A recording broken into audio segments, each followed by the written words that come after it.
Morning glory, America. Bonjour, hi, Canada.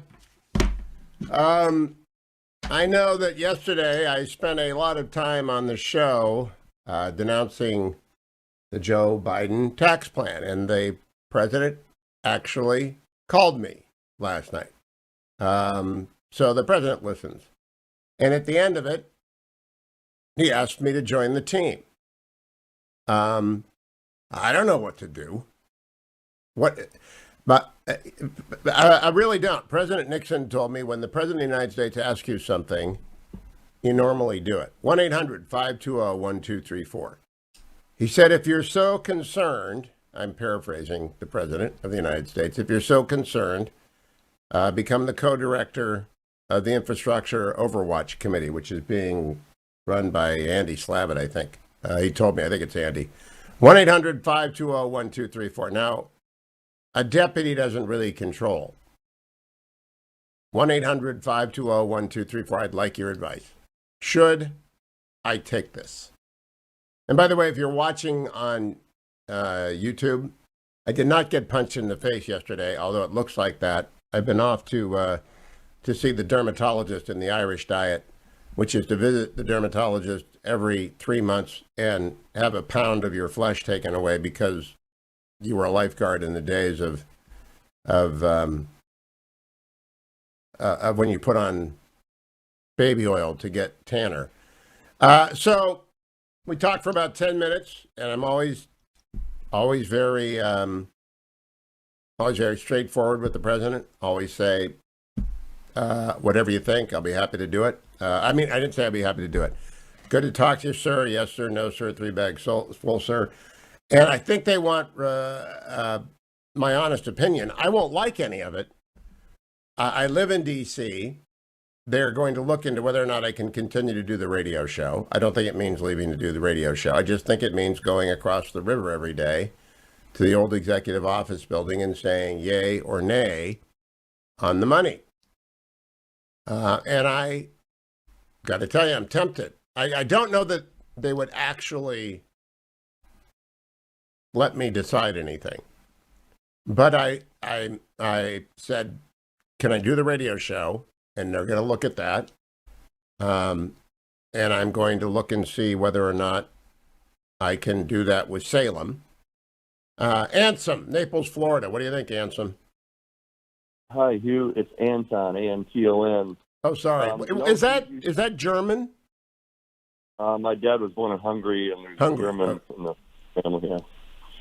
Hugh, he wants to take you out of what you do so effectively. Do not fall for this. Well, I asked if I could do the radio show. Oh, yeah, okay, but he's not going to let you. Well, I might not do it if I can't do the radio show. Someone's got to give Dwayne a job. Dwayne is not opposed. All right, thank you. So you're a don't do it, Anson? Don't do it, Anton. Right. Anson, okay, thank you. Ray, Blue Ridge, Georgia, yay or nay? How you doing? No way, don't do it. He's trying to steal your 6 million listeners. That's all he's trying to do. But I asked him if I could keep the radio show. By the way, he was very nice. I'm not surprised. He's very charming. All right, that's 2 no's. 1-800-520-1234. I could maybe stop the Solyndra of the future. I can't stop the tax hikes. It's after the bill passes. And so there would be no interference with my radio show. I don't know if Salem will let me do it. So I have to call Edward Atzinger and find out whether or not I can do it. Very nice to talk to the president. I went and saw President Trump in December, so I've talked to 2 presidents in 4 months, which is a lot more than I've done in 10 years. Let me see. Perry in Denver. What do you think, Perry? Go ahead, Perry. What do you think? I say do it if you don't mind wasting your time, but make your argument, stand your ground, state your case, and give it your best. Okay, you're the first one. Again, I'm not quitting the radio show. If you're just tuning in late, some of you get in the car late.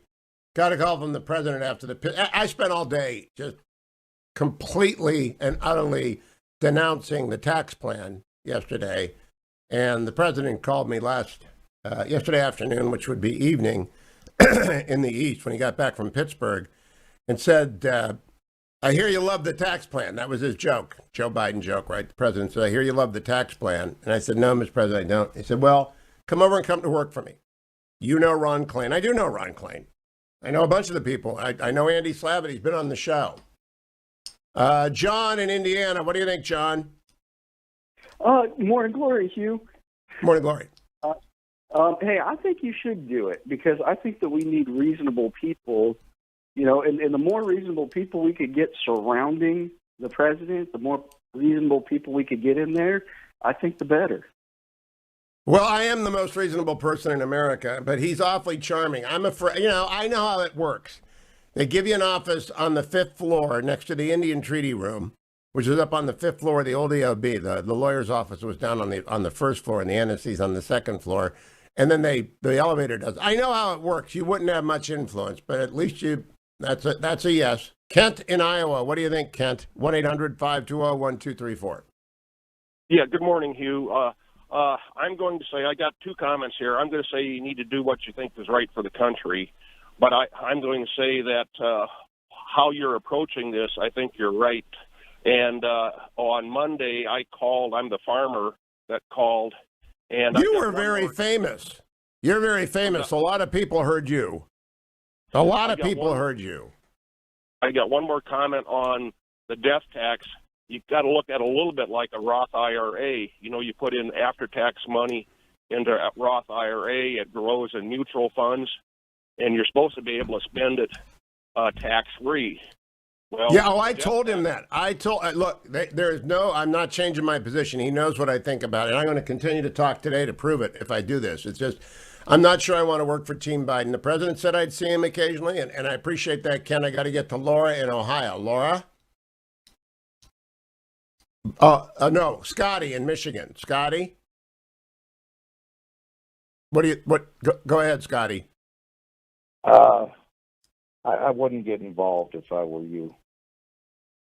You know, they're just trying to take you off of track. All right, which part of Michigan are you from? Right outside of Detroit, Fort Huron, Michigan. Okay, so you realize, of course, that the Michigan Wolverines have not beaten Ohio State in 16 years. Okay. Just wanted to let you know that. Thank you, Scotty. Laura in Tennessee. Or no, Cork in Tennessee. Hi, Cork. Yes, this is Laura. Hey, Laura, go ahead. Absolutely not. Don't do it, Hugh. There's an ulterior motive. You talk about how charming he is. There's an ulterior motive. He's being charming for a reason. Well, charming people are not to be trusted. I have believed that for a long time. Charming people are not to be trusted. Thank you, Laura. Is it Harley or is it Ben screening today? Because they're all they're trying to go as fast as possible. Okay, 1-800-520-1234. Got to get advice on this. Donna in Arcadia, Georgia. Donna, what do you think? Oh, Donna, go ahead. So he's going to be working for a communist, a radical. Wait, you're on the air, Donna. He's not a communist. Well, you know what? They're not going to listen to you. You're going to be working for people in the background because he may be charming. He acts charming, but he's not. He's got dementia.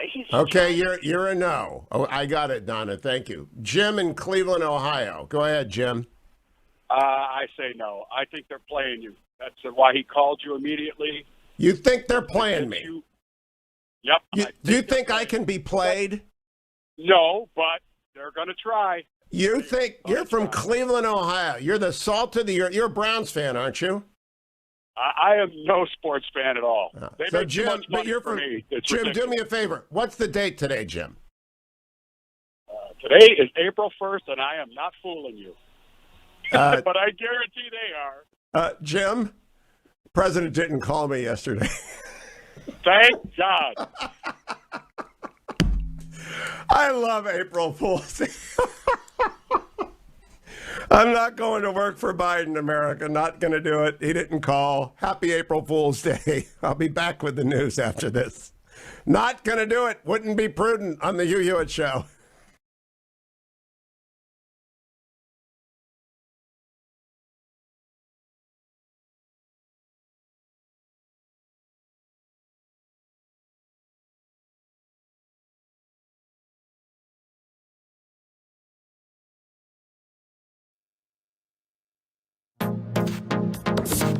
Trending now on the Larry Elder Show.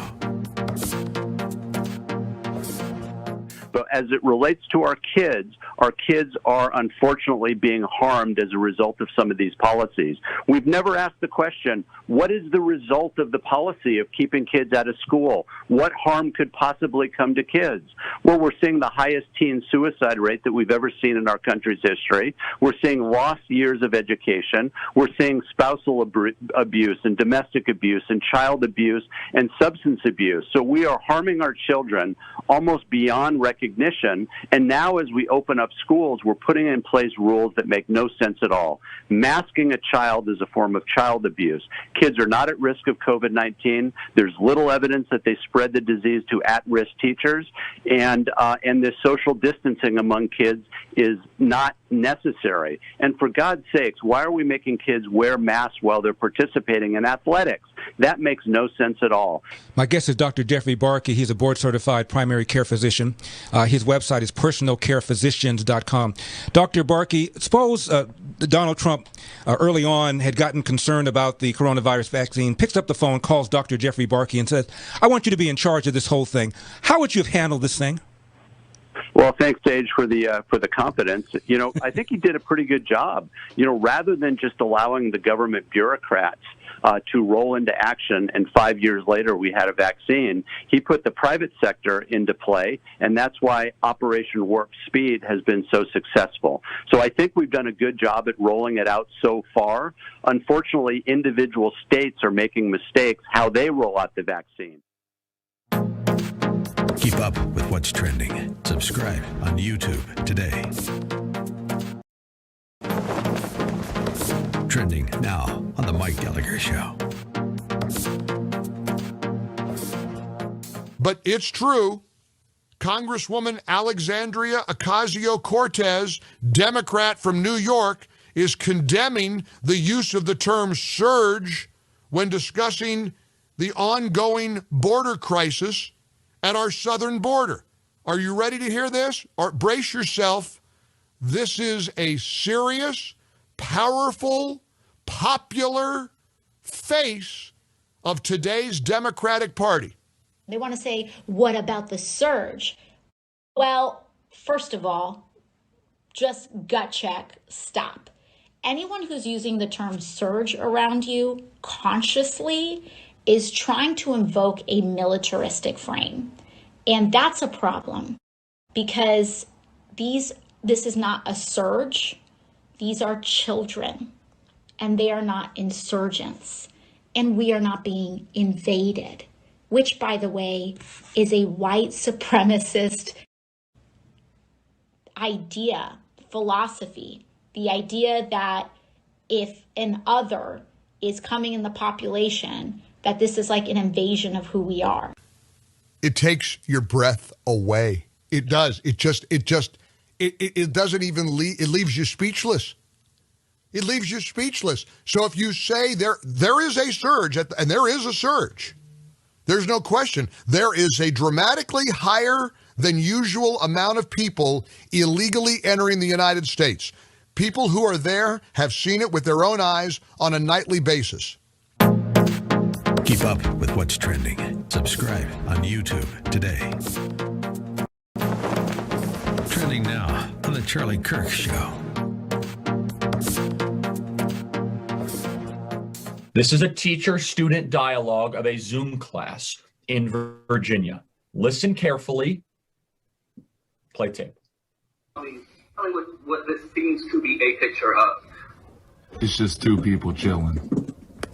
Right, just two people. There's nothing more to this picture? Nah, not really. Just two people chilling.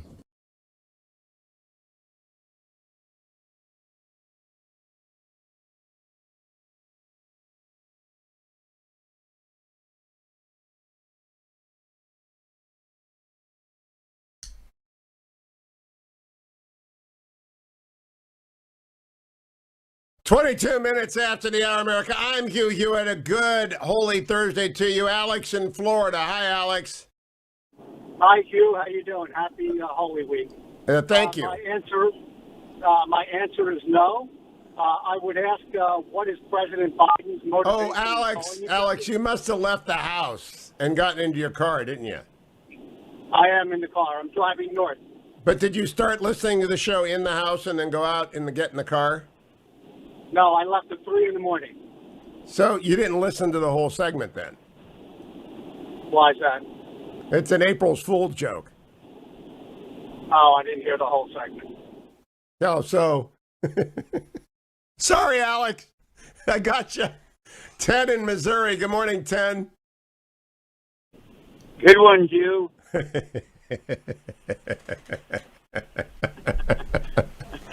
You know, I do love doing that. You can't do it every year with the audience. You can only do it every 4 or 5 years, but it never fails, right? I told people I was going to be John McCain's press secretary once after he beat Mitt Romney in 2008, and that went on for 3 or 4 segments. That was pretty good. But we had one caller who just dropped who said not everyone was born in Pittsburgh. She got it, but actually many people were born in Pittsburgh, and they weren't just Pittsburgh. The last caller was a Clevelander. 1-800-520-1234. It's often fun. Let me check the markets, brought to you by Birch Gold. Now, a lot of you yesterday said, you know, that gold is going to make a lot of sense. Because when they begin to tax everything, you put gold in a safety deposit box and you buy it as you can and you give away up to $30,000 of it. You and your spouse can give $30,000 of it a year away. And you might take out a reverse mortgage on your house and just start, if they're going to raise the estate tax sky high, and they are, you're not going to leave nearly as much as you thought you were going to leave to your kids under the Biden tax hike plan. And it's a massive tax hike plan. It is. Not an infrastructure plan. It's not a bridge and road plan. It's a massive tax hike. The largest tax hike in history when you combine it with the other ones that are coming. There are 2, phase 1 and phase 2, but the largest tax hike in history. And the Wall Street Journal called it the largest tax hike since 1968. And they're wrong. In pure dollars, it's going to raise far more than the 68 tax hike. It's an absolute bone-crushing tax hike. And it will destroy the economy. It will shutter buildings. It will tank stocks. It will take the wealth away that you intended to pass to your grandchildren. So if you want to try and avoid it, some people are going to buy gold. And you buy gold from Birch Gold. You can find Birch Gold at hughgold.com, or you can text my name, Hugh, to 474747. And gold this morning is at... what is gold at? I got to check my gold price. It's at 1714, so it's really low. And you either buy it in bullion, in Maple Leafs or Kruger Rands or American Eagles. You put in your safety deposit box, and you just hand them out to your grandkids every now and then. You can do up to $15,000 per person per year without a taxable event. And you can also put part of your IRA or 401k into a Birch Gold operated. They'll send you a free information kit on doing that. 10 to 15% is usually just for financial diversification. But I believe you'll have to ask them that you'll also be able to transfer that to other people per your direction. So head over to Birch Gold at hughgold.com. In the markets yesterday, the Dow was down 85, the S&P was up 14, and the NASDAQ soared 200 points. And abroad this morning, Germany is up again, France is up again, England's down a little bit. They are having a terrible time with a third wave of coronavirus in Europe, which was slow on embracing the rollout. And President Macron of France went on TV today and gave a big, we are shutting everything down, down story. And Germany's shutting everything down. Europe is in the throes of it. Cheryl in Chicago, go ahead, Cheryl. Good morning, Hugh. I would like to know, with this complete erosion of the American system that Joe Biden and his Congress is doing, is there anything that the elections of 2022, if we take control... Yes, it is vitally important to get the House to stop further damage. They will have spent $6 or $8 trillion by then, and taxes will be up. But they'll keep raising taxes they'll just raise the rate. All right, so they'll keep raising the rate. So we have to win the elections. You have to vote Republican in 2 years. Stay tuned, America.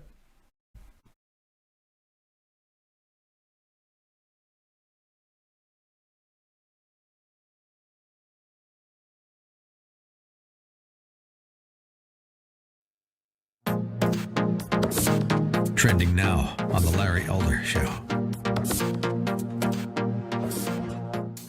I've also been talking about media manipulation. I mentioned that in 2006 on Halloween night, literally 20 minutes from the headquarters of the Los Angeles Times, the biggest newspaper in the state, 3 white girls are going to one of these haunted house parties on Halloween night.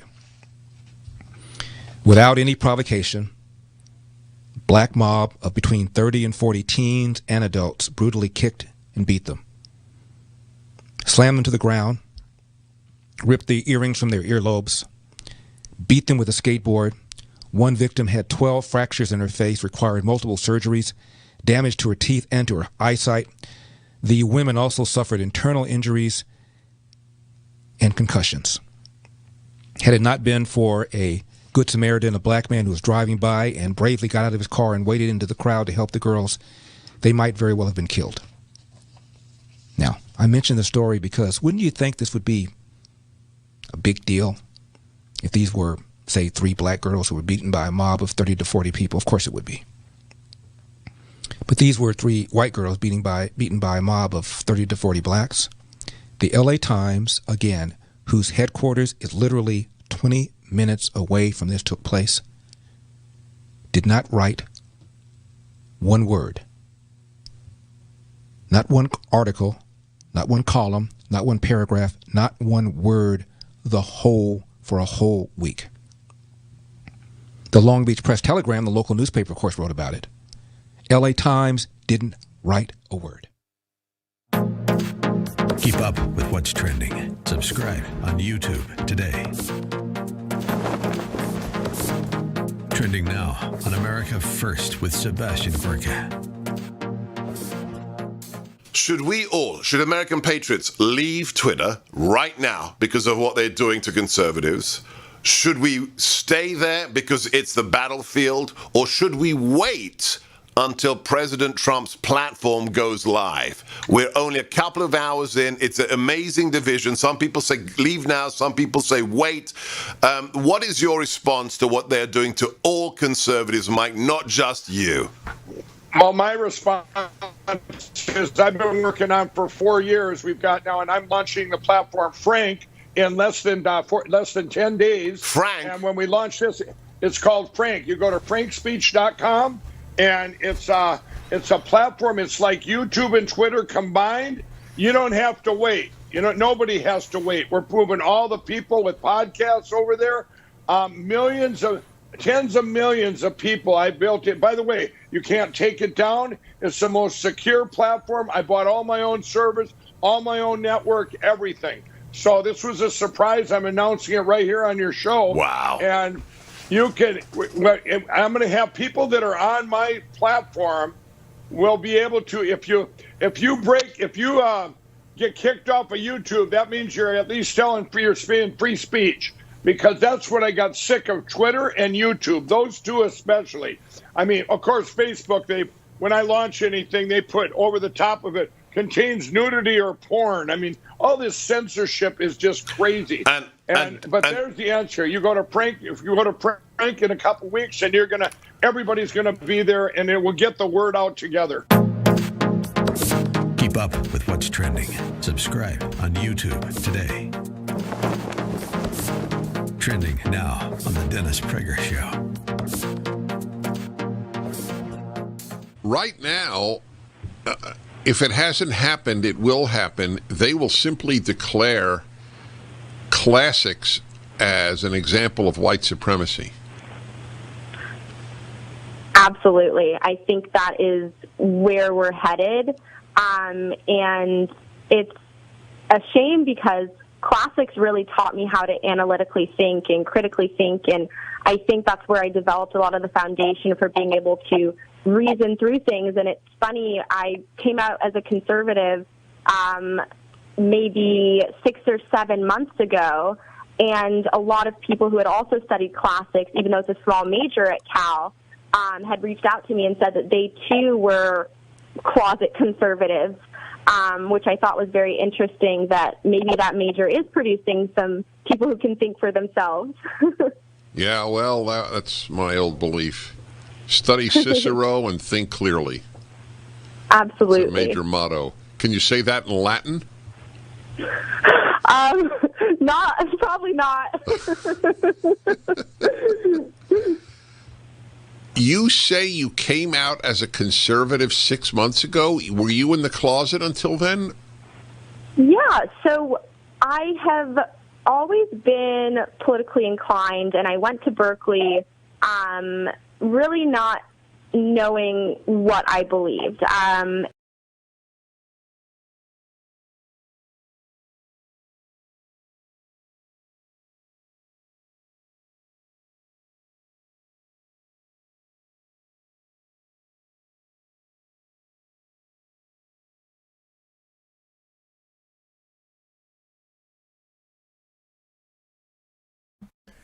Welcome back, America. It's Hugh Hewitt. For the fourth time in 2 years, we've entered the fog in Israel. We follow Israeli politics on the Hugh Hewitt Show as best we can. And Dr. Michael Oren is here with a flashlight from Israel. Good morning, Dr. Oren. I'm going to try and greet you, according to my Hebrew guide, Gut Yontif, or Chang Samayak, or Moadim Laksenshach. Oh, yeah. The first one's actually Yiddish, by the way. The second two are Hebrew. It's conjunctive. It's Yiddish, but Moadim L'Simcha. That's what you say in the period between the two holidays of Passover, which is a week.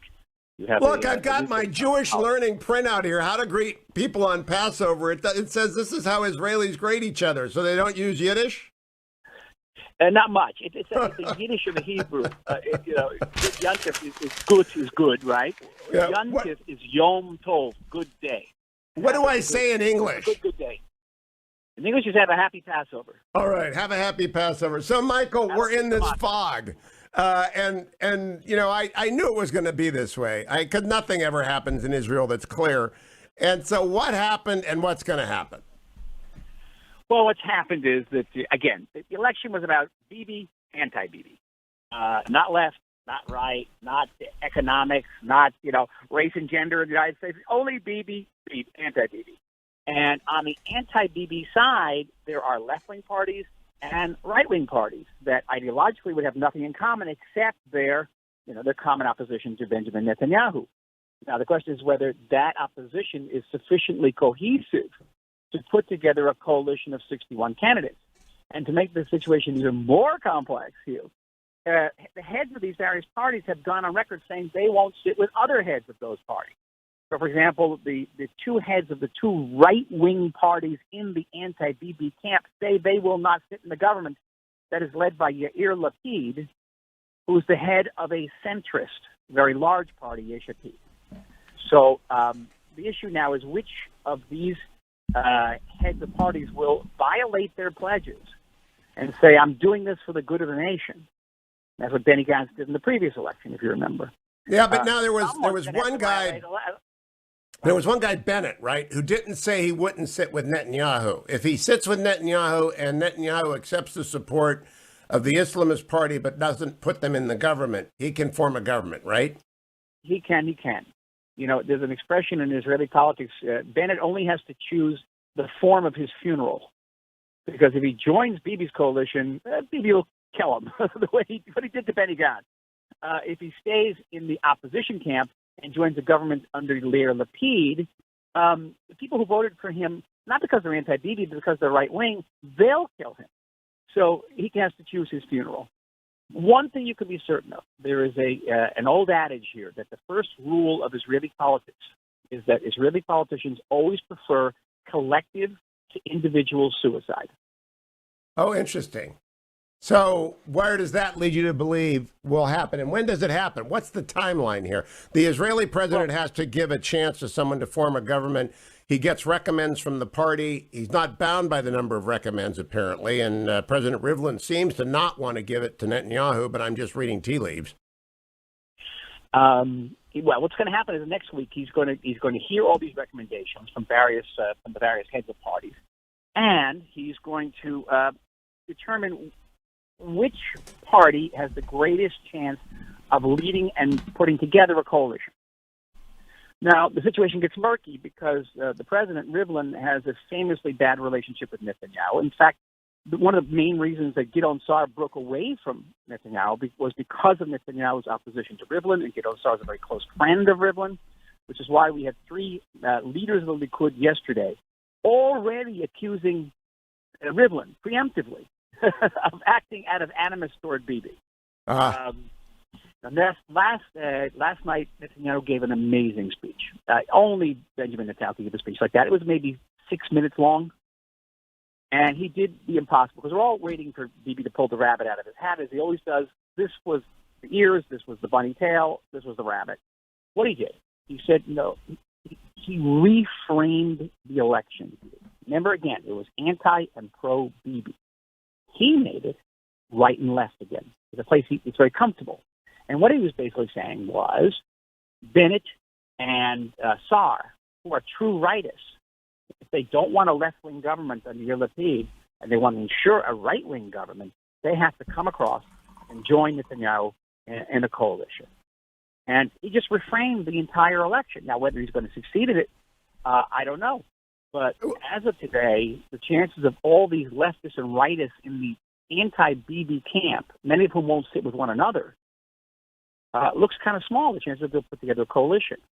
The idea of a left-right coalition in America is so foreign to our politics now. It's so deeply divided, not across dining room tables, but across Democrat and Republican. Things are passing 50-51 in the Senate, or not passing 50-51, depending on Joe Manchin. The idea of left-wing and right-wing combining, that would not be very stable. I mean, I don't know how they would agree on whatever to do. Once you got rid of Netanyahu, then it would be over, have an election, but then he would win the election again.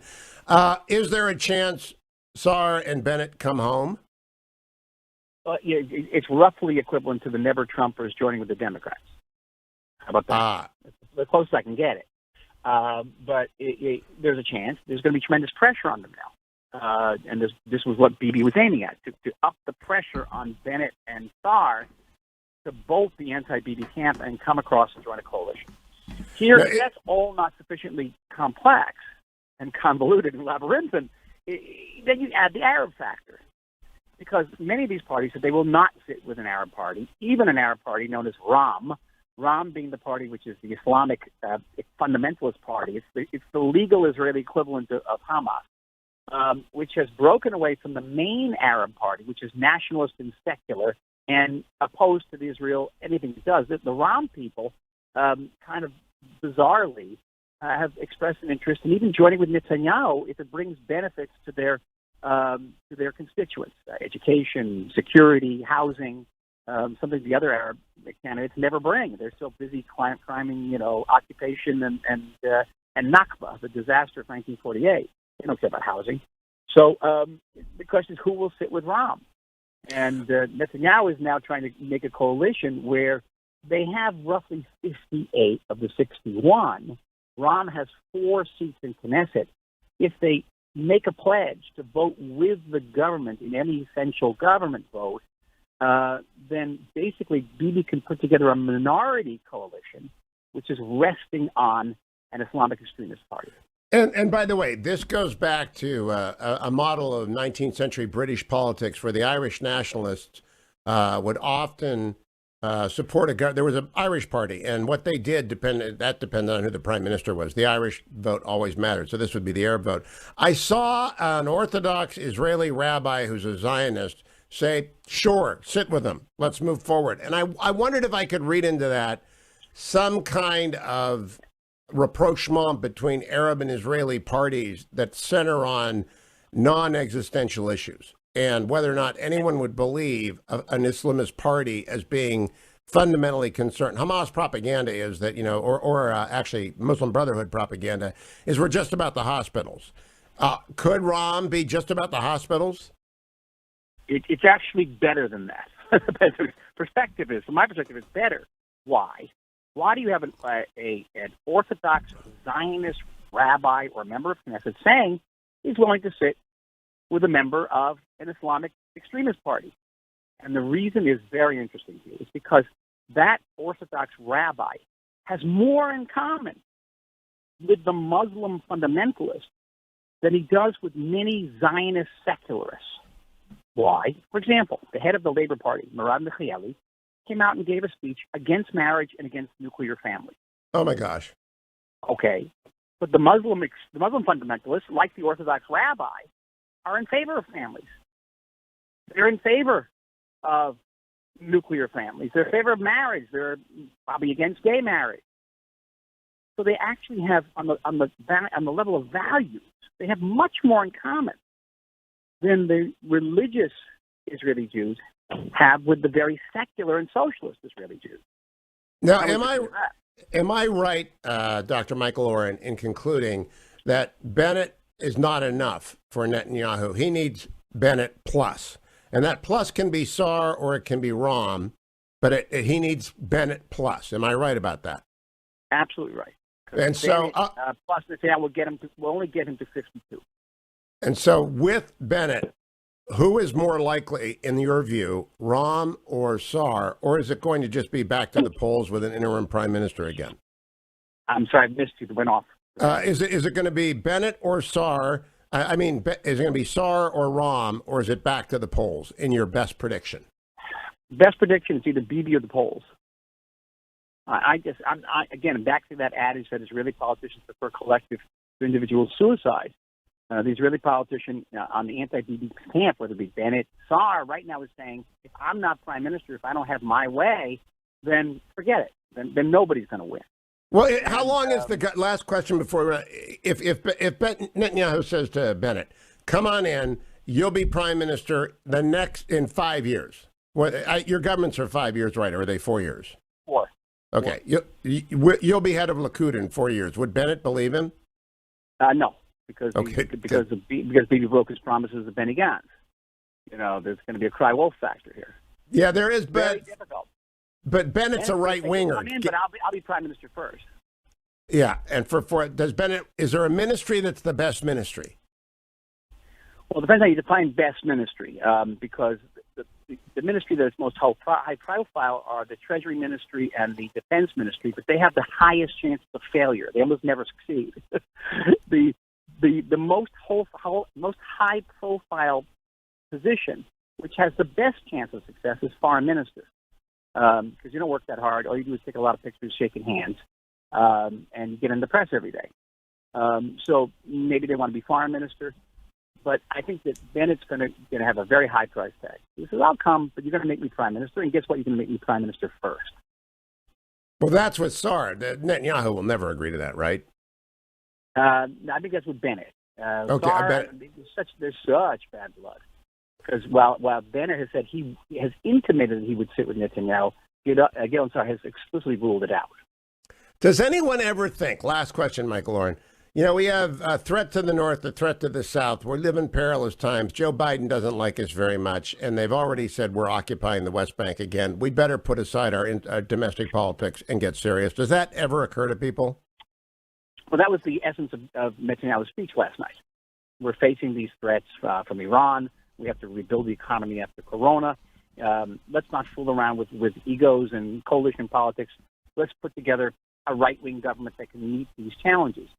And then he framed it in a way that the opposition is actually a left-wing government. It may not be. Could be. Well, I hope they do it. I don't follow it close enough, but we'll check next week with you, Dr. Michael Oren. Thanks for joining us early. I knew we need longer than 7 minutes. Michael Oren from Israel, always a pleasure. Follow him on Twitter. And Dr. Michael Oren, happy Passover, Michael. ReliefFactor.com, whether it's Passover or Easter, you got to take your ReliefFactor.com. I carry in Kirkman as Veritron Omega. Some of you think I was out running and fell down the way that my nose and lip look. No. That was just my visit, the annual visit to the quarterly visit to the dermatologist to take off stuff. Oops, down at that. Always easy to take, always makes the weekend fun, especially if it's an Easter weekend when it's going to be a beautiful Easter weekend in California. I'm back to Virginia a week from Saturday, thank gosh, because the cherry blossoms are out. But I will be running in both places thanks to ReliefFactor.com. $19.95 gets you a 3-week starter pack. Stay tuned. I'll be right back. Your phone calls 1-800-520-1234 on the Hugh Hewitt Show. Trending now on the Mike Gallagher Show.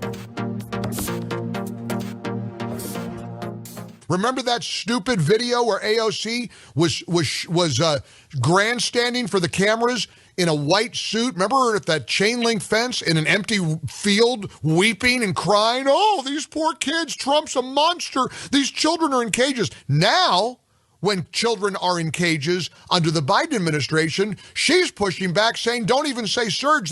You're being a white supremacist.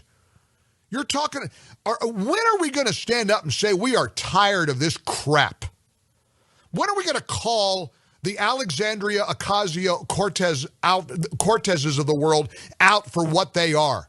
They are pandering, hypocritical, narcissistic fools. You got thousands and thousands of children piled on top of each other because Joe Biden said there aren't going to be any borders. Come on in. We want a couple million people. Want me to play the clip of Biden leaning forward in that creepy way he occasionally does and says, you know what we need? We need 2 million people to come to the United States when he was on the campaign trail. Remember that? So now look what we got.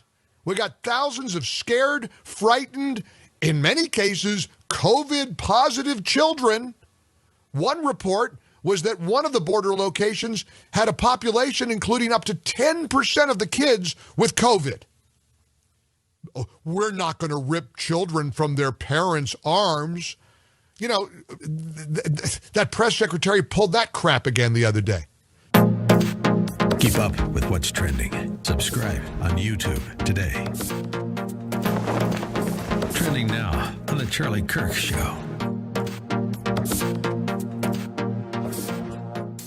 And they are not insurgents. And we are not being invaded, which, by the way, is a white supremacist idea, philosophy. She doesn't know what philosophy means, and that's okay. She's not very bright. She has a very big, very substantial following, I should say. Alexandria Ocasio-Cortez is articulating why she's angry at the people that are angry, that the left seems completely uninterested in complaining that the Biden administration is actually doing everything on the border worse than the Trump administration. But why is it that it feels as if we are slow to move against Joe Biden? I remember against Barack Obama. It was organic. It was real. There was a response that was unscripted. Patriots across the country rose up and started Tea Party groups. Candidates ran for office. Rick Santelli's famous rant in 2009 or 2010. And I'm reminded by a phrase that substance does not matter as much as style in the eyes of most voters. You see, what we make fun of Joe Biden for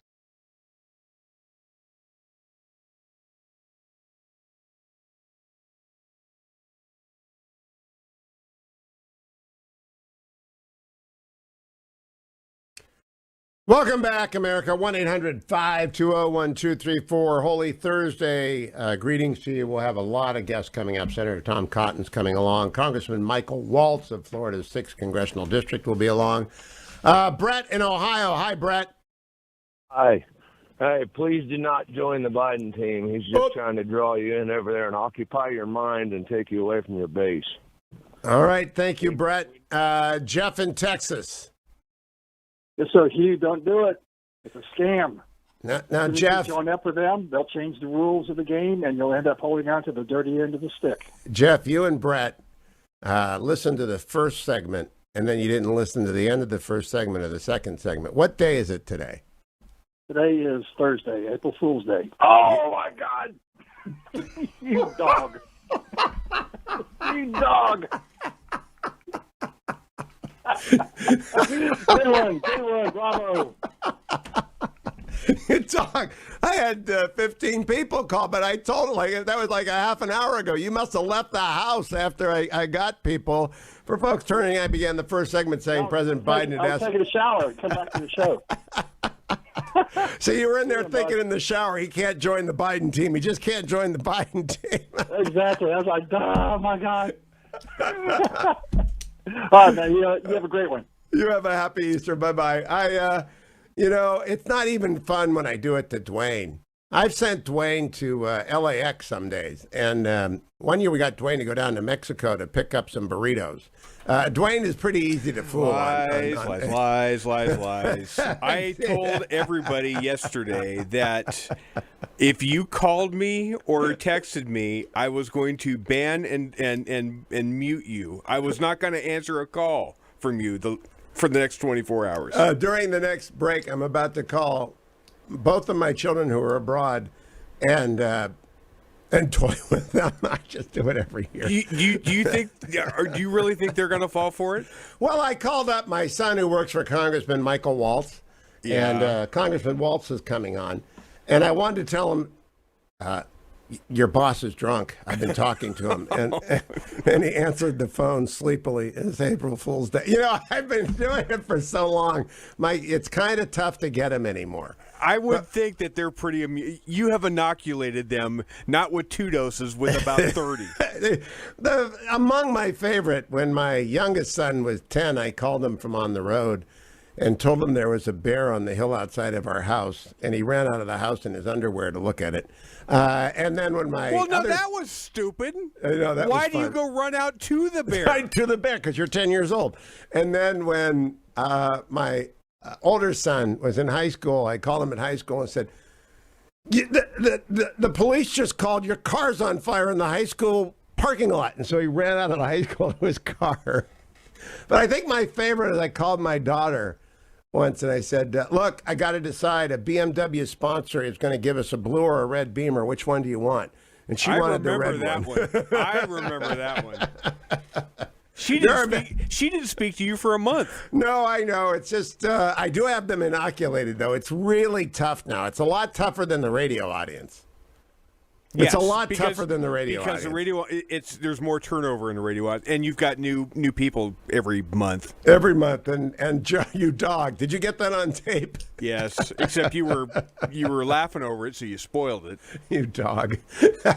Dog-faced pony soldier. Let me just. I should call up Kurt Schlichter and tell him I'm going into the Biden administration. That would be good. Let me play Joe Biden's greatest hits yesterday.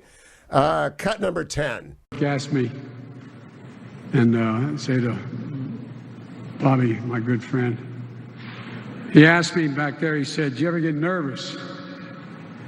And he said, because I got up this morning and made breakfast for my kids, so I got to introduce the president.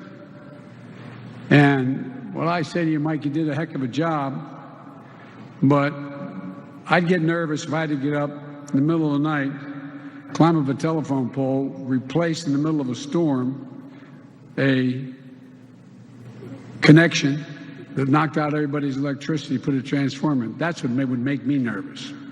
So what you did was really good. I couldn't do what you do, pal. I couldn't do what you do. And I want to, and it's true, Mike, you're a union guy. Me too. I got in trouble, but I don't make any apologies for it. I'm a union guy. I support unions. Unions built the middle class. It's about time they start to get a piece of the action. Joe Biden is no more than a union guy than I'm an astronaut. I'm a union guy, actually. I've been a member of SAG-AFTRA for... You are more of a union guy than Joe Biden is. I've been a member of SAG-AFTRA for 30 years. I'm a SAG-AFTRA card-carrying member, the benefits of which are, when I turn 70, they send me a few $100 a month because I've been working in SAG-AFTRA jobs forever. And I will also get the screeners for SAG every year, so I get all the movies. That's the benefits of SAG-AFTRA. They have a pretty good health program if I choose to enroll in it, but I don't. But I'm a union guy. Actually, look for the union label. I'm a union guy. Joe Biden is no more a union guy than I'm an astronaut. And he's about to tax all the union people who have built up a little nest egg and want to leave it to their grandkids. You've all just gotten screwed by Joe Biden. He smiles, but he's going to take all your money. As Fred Barnes said yesterday, he wants all your money. That's what Democrats do. They tax everything. The Wall Street Journal editorial this morning, here come the Democrat taxes. I told you about it yesterday. I'll talk about it next hour. Taxes, taxes, taxes. Stay tuned, America.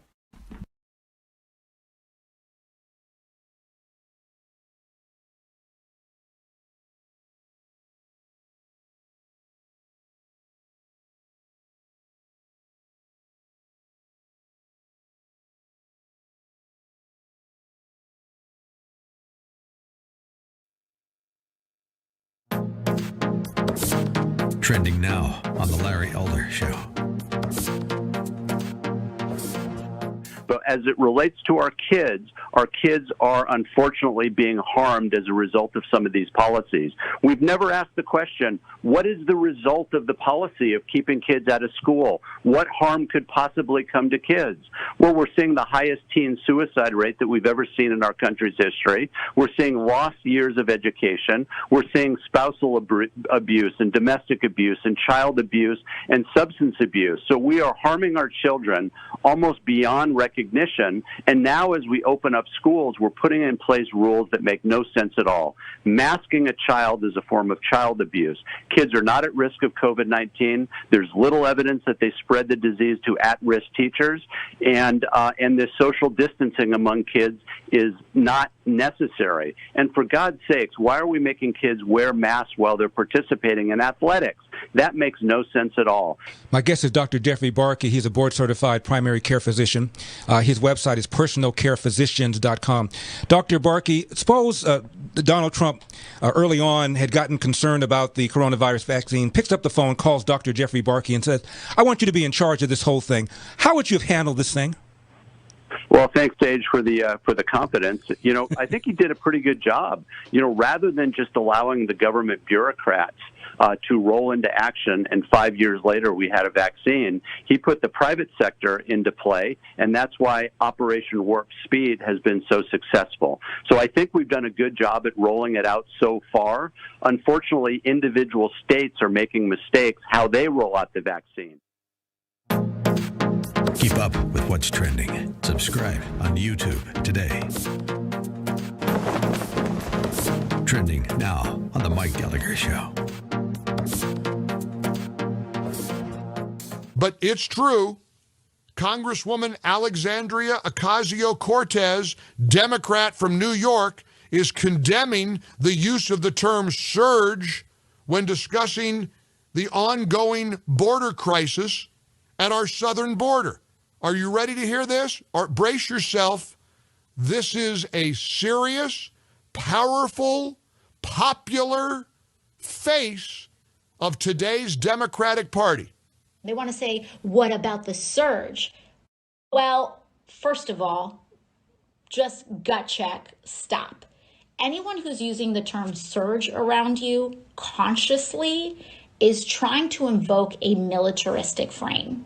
And that's a problem because this is not a surge.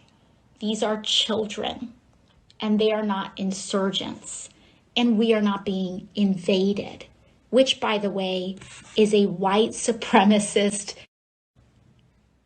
idea, philosophy. The idea that if an other is coming in the population, that this is like an invasion of who we are. It takes your breath away. It does. It doesn't even leave. It leaves you speechless.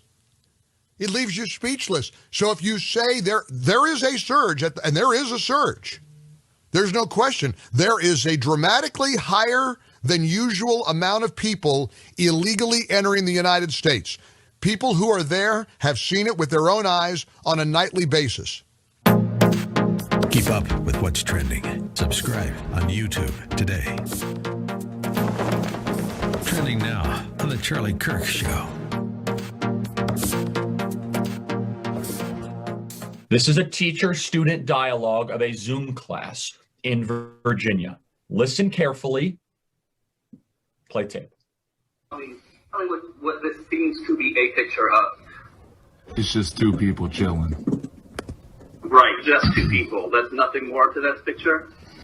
Nah, not really. Just two people chilling. I don't believe that you believe that. I don't believe that you look at this as just two people. I don't think Truly you is can look just at two this people, as though, is it not? Yeah, but I think you're being intentionally coy about what this is a picture of. What would I be being coy about? It's two people standing back to back in a picture. Yeah, and that's all you see is two people. I'm confused on what you would like me to speak on in that sense. I don't think you are. Well, I'm confused. Are you trying to get me to say that there are two different races in this picture? Yes, is that what you want me to say? Well, at the end of the day, wouldn't that just be feeding into the problem of looking at race instead of just acknowledging them as two normal people? No, it's not, because you can't look at people and not acknowledge that there are racial differences, right? But if we're going for, let's say if we're looking for equality within all this, then why would we need to point out things such as that? Because those differences are real things. Those differences are real things, says the eugenicist teaching your children. Margaret Sanger trained this public school teacher, this white school teacher, very well. Keep up with what's trending. Subscribe on YouTube today. Trending now on The Larry Elder Show. I've also been talking about media manipulation. I mentioned that in 2006 on Halloween night, literally 20 minutes from the headquarters of the Los Angeles Times, the biggest newspaper in the state, 3 white girls are going to one of these haunted house parties on Halloween night. Without any provocation, black mob of between 30 and 40 teens and adults brutally kicked and beat them, slammed them to the ground, ripped the earrings from their earlobes, beat them with a skateboard.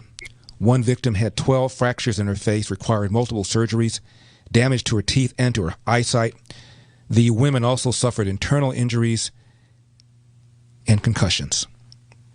Had it not been for a Good Samaritan, a black man who was driving by and bravely got out of his car and waded into the crowd to help the girls, they might very well have been killed.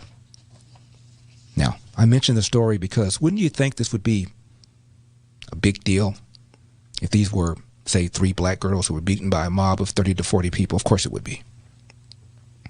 But these were 3 white girls beaten by a mob of 30 to 40 blacks. The LA Times, again, whose headquarters is literally 20 minutes away from this took place, did not write one word. Wow. Not one article, not one column, not one paragraph, not one word for a whole week. The Long Beach Press-Telegram, the local newspaper, of course, wrote about it. LA Times didn't write a word. Keep up with what's trending. Subscribe on YouTube today. Trending now on America First with Sebastian Gorka.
Morning, glory, America. Bonjour, hi, Canada. It's Hugh Hewitt.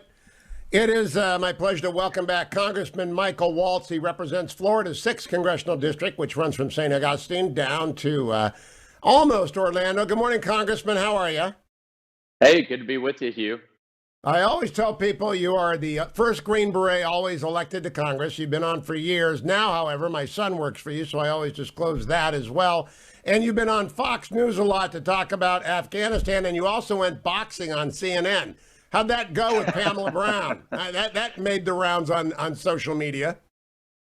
Yeah, look, it did. We can't be afraid to, and I've told a lot of my Republican and conservative friends, you can't be afraid to go and duke it out and play away games. You can't sit in your comfort zone. Our ideas are right. The left's ideas have never worked anywhere around the world, and they certainly aren't going to work here, but we have to go explain that to people. Well, I agree with that. That's why people have asked me for years, why do I do Meet the Press? Why do I go on MSNBC? It's because someone's got to go fight the fight. But now you are a colonel in the National Guard. You served as a special force member in Afghanistan. And mostly I want to talk about the decision to downsize our Afghanistan contingent. But first, your district, the 6th Congressional District, and Florida generally has a lot of retired people who are going to get hammered by the Joe Biden tax plan, especially the estate tax, especially stepped up basis. Do they know, and have you taken a position on it? And do you think it will be possible to find 5 to 10 Democrats to stop this looting of America's savings?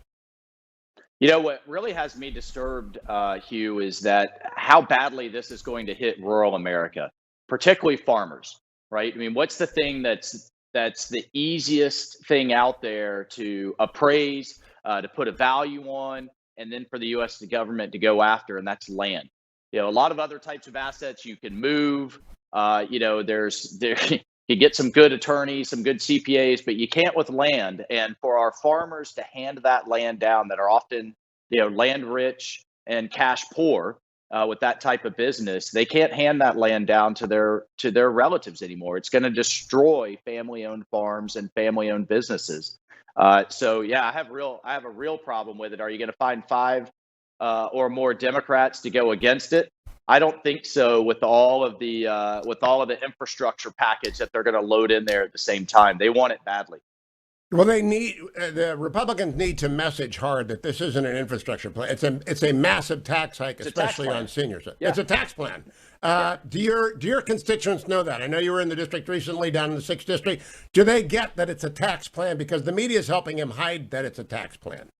Well, I don't think that message has gotten through, but they do see the fact that that the Democrats are on a total spending spree in Washington. I mean, that their foot is on the gas, driving this country right over the fiscal cliff.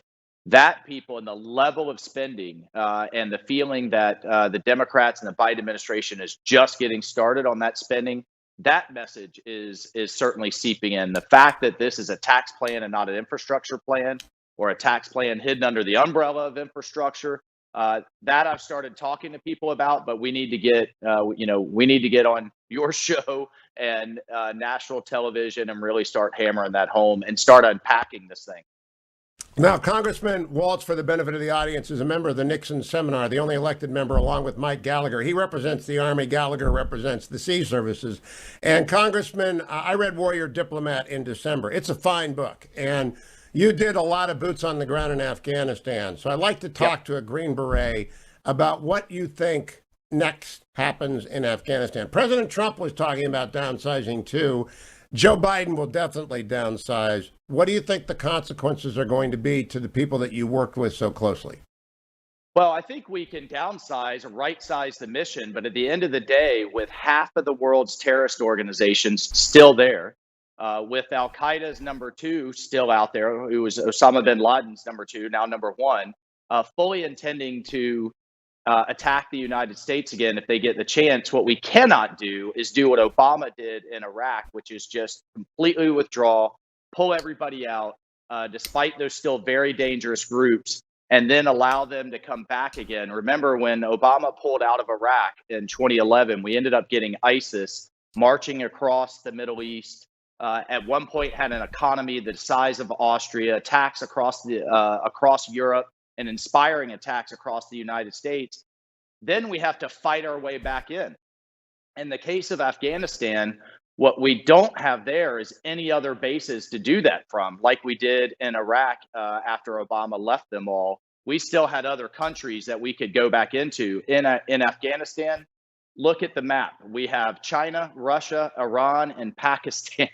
We really don't have any other options. So my fear is that this administration, the Biden administration, pushes towards what they're calling a power sharing agreement, which basically we will dissolve the freely elected Afghan parliament and government, share power with the Taliban. The plan calls for us to put a 300,000-man Afghan army that we've spent years, lives, and billions of dollars building under the control, at least partially, of the Taliban.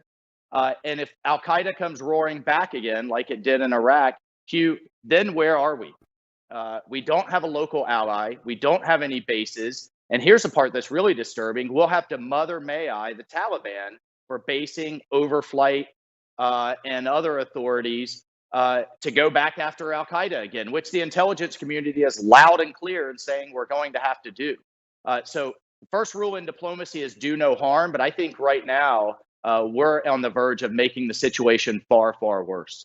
Now, during your time on active duty, you'd go back and forth from the Pentagon, Vice President Cheney's counterterrorism expert, into uniform and put your green beret on, go back. You worked with the Afghan army. You worked with the Afghan police force. In Warrior Diplomat, some are better than others. Some aren't any good at all, and some are brave, extraordinarily brave. Yeah. So are they ready to do it on their own if there is no deal with the Taliban? I mean, Secretary Pompeo was trying to get a deal, too.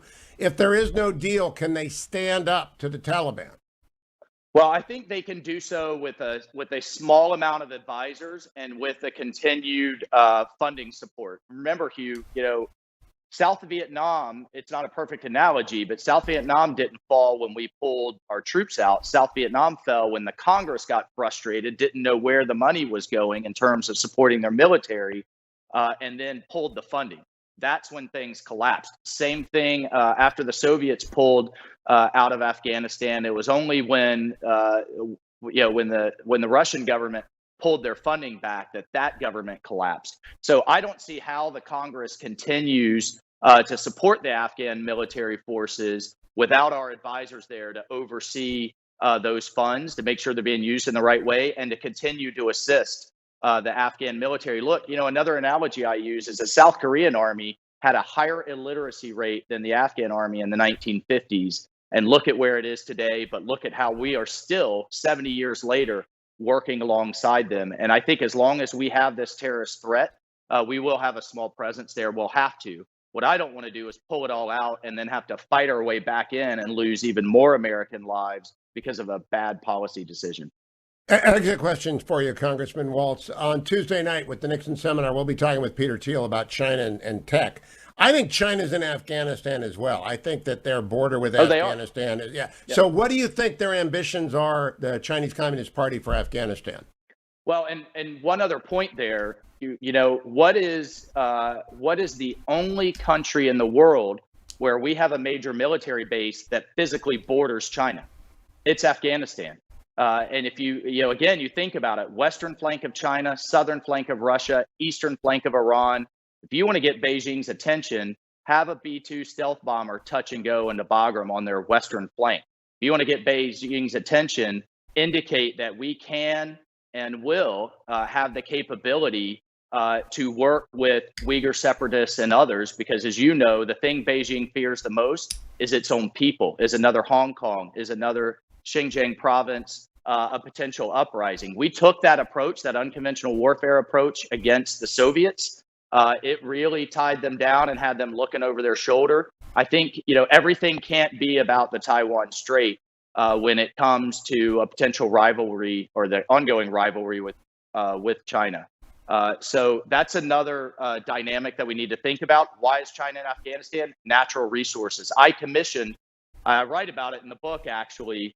Helped commission a U.S. geological survey of Afghanistan years ago, and we discovered there's over $1 trillion of untapped minerals. There's a second and third largest lithium reserves, copper reserves, chromite in the world there. We're sitting on it. We need to help the Afghans develop it. That's our way out, and it's a way to have natural resources for the United States as well. Yeah, the rare earth minerals in Afghanistan. I hadn't thought about Bagram in that sense. That's why you're part of the Nixon seminar. I'll talk to you on Tuesday night. Congressman Michael Waltz, happy Easter to you. Good to see you.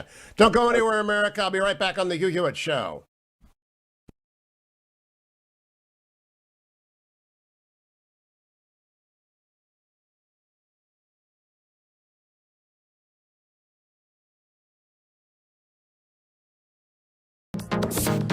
Trending now on America First with Sebastian Gorka. Should American patriots leave Twitter right now because of what they're doing to conservatives? Should we stay there because it's the battlefield? Or should we wait until President Trump's platform goes live? We're only a couple of hours in. It's an amazing division. Some people say leave now. Some people say wait. What is your response to what they're doing to all conservatives, Mike, not just you? Well, my response is I've been working on for 4 years. We've got now, and I'm launching the platform Frank in less than 10 days. Frank. And when we launch this, it's called Frank. You go to frankspeech.com. And it's a platform. It's like YouTube and Twitter combined. You don't have to wait. Nobody has to wait. We're moving all the people with podcasts over there. Tens of millions of people. I built it. By the way, you can't take it down. It's the most secure platform. I bought all my own servers, all my own network, everything. So this was a surprise. I'm announcing it right here on your show. Wow. And you can. I'm going to have people that are on my platform will be able to. If you get kicked off of YouTube, that means you're at least telling free speech, because that's what I got sick of, Twitter and YouTube. Those two especially. I mean, of course, Facebook. When I launch anything, they put over the top of it contains nudity or porn. I mean, all this censorship is just crazy. But there's the answer. You go to Frank. If you go to Frank in a couple weeks, and everybody's gonna be there, and it will get the word out together. Keep up with what's trending. Subscribe on YouTube today. Trending now on the Dennis Prager Show. Right now, if it hasn't happened, it will happen. They will simply declare classics as an example of white supremacy. Absolutely. I think that is where we're headed. And it's a shame because classics really taught me how to analytically think and critically think. And I think that's where I developed a lot of the foundation for being able to reason through things. And it's funny, I came out as a conservative maybe 6 or 7 months ago, and a lot of people who had also studied classics, even though it's a small major at Cal, had reached out to me and said that they too were closet conservatives, which I thought was very interesting, that maybe that major is producing some people who can think for themselves. Yeah, well, that's my old belief. Study Cicero and think clearly. Absolutely. It's a major motto. Can you say that in Latin? Probably not. You say you came out as a conservative 6 months ago. Were you in the closet until then? Yeah, so I have always been politically inclined, and I went to Berkeley really not knowing what I believed. And I quickly started to realize that I was right-leaning because everything was just ridiculous at Berkeley. Keep up with what's trending. Subscribe on YouTube today.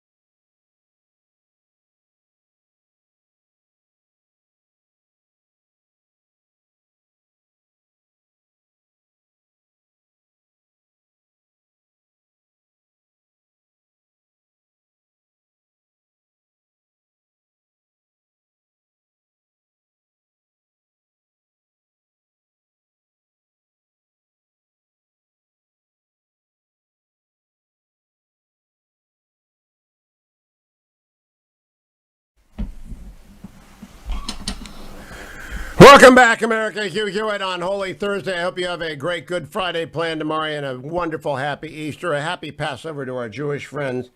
NBC News ran a great story yesterday about a 98-year-old World War II Marine, which I just want you to hear because it's so terrific. Can we roll that, please? I saw God standing on the other side of the lake. It's the story of faith through the eyes of a child. Could you say a prayer for me? The Girl Who Believes in Miracles, opening this weekend, explores the power of prayer. All you have to do is believe in God. The cast includes some familiar faces, including Oscar winner Mira Sorvino. Sound speeds. But behind the scenes, a newcomer, whose story some might consider a miracle of its own. Larry Jaffe is producing his first feature film at the age of 98. This is your first film, and oh, by the way, you're 98. What do you have to say about all that? Well, I just feel so lucky to be part of this. I'm not sure what 98 is supposed to look like, but I don't think you look 98. How do you feel? I feel not like 98, and I get a lot of joy out of people guessing my age. Jaffe says a friend brought the movie idea to him. We're getting a lot of buzz about this movie. And he thinks the country could use a film like this. Is there something especially timely about this film, in your opinion? We've been through a very, very difficult year, and it's my belief that people will come away from this film feeling good. Jaffe, a World War II Marine Corps vet, returned home from the war and enjoyed a long and successful career in marketing. His mantra, look forward, not backward, urging his fellow seniors to take faith in themselves. You're never too old to start something new and to succeed at it. Go with it, man. Don't let He's 98.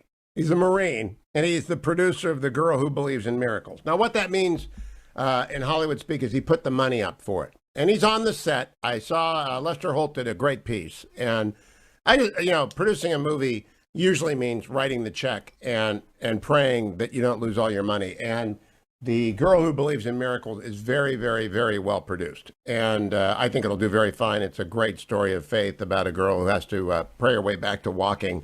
And it's in theaters this weekend. But I just love a 98-year-old World War II Marine who is doing their first movie. I've got that down for 35 years from now. I'm going to do my first movie. Let's check the markets, brought to you by AndrewandTodd.com. I was talking to Andrew Del Rey yesterday, planning a visit to their offices before I return to the East Coast in a week and a couple of days. And Andrew always puts on a shindig when I go to his office. I hate that. I like to visit with the loan reps. AndrewandTodd.com or with Sierra Pacific. They lend you money to refinance your house, to get money out of your house. A lot of seniors are going to get reverse mortgages if this tax plan comes in and distribute the money. That's just what they're going to do before Joe Biden takes all their inheritance and taxes it at death, which it's a new death tax. The death tax Democrats are marching towards you. So a lot of seniors are going to call AndrewandTodd.com and do reverse mortgages because, A, they help old folks who are not having the easiest time in the world making their mortgage. It gets the equity out of their house. They never have to make another mortgage payment in their life. If they're making a mortgage payment now, it's not. It's very, very competitive. It's a great way to use your money now and to get rid of your money now so that the government can't take your money later. If you want to get your money to your heirs, get it out of your house and get it to them. And AndrewandTodd.com will do that before the Democrats arrive. Yesterday, the Dow went up. The Dow went down 85 points. The S&P went up 14 points.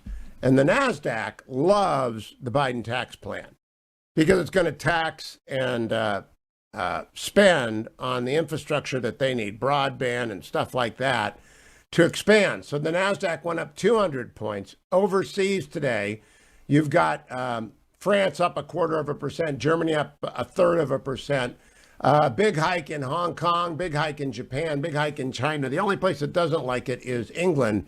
The 10-year Treasury is staying at the same place. It is still a great time to get a home loan, a regular home loan, at AndrewandTodd.com, 888-888-1172.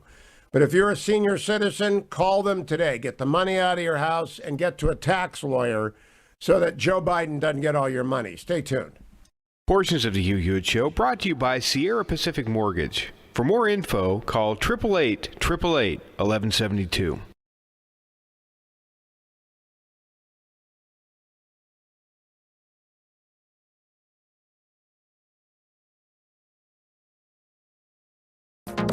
Trending now on the Mike Gallagher Show.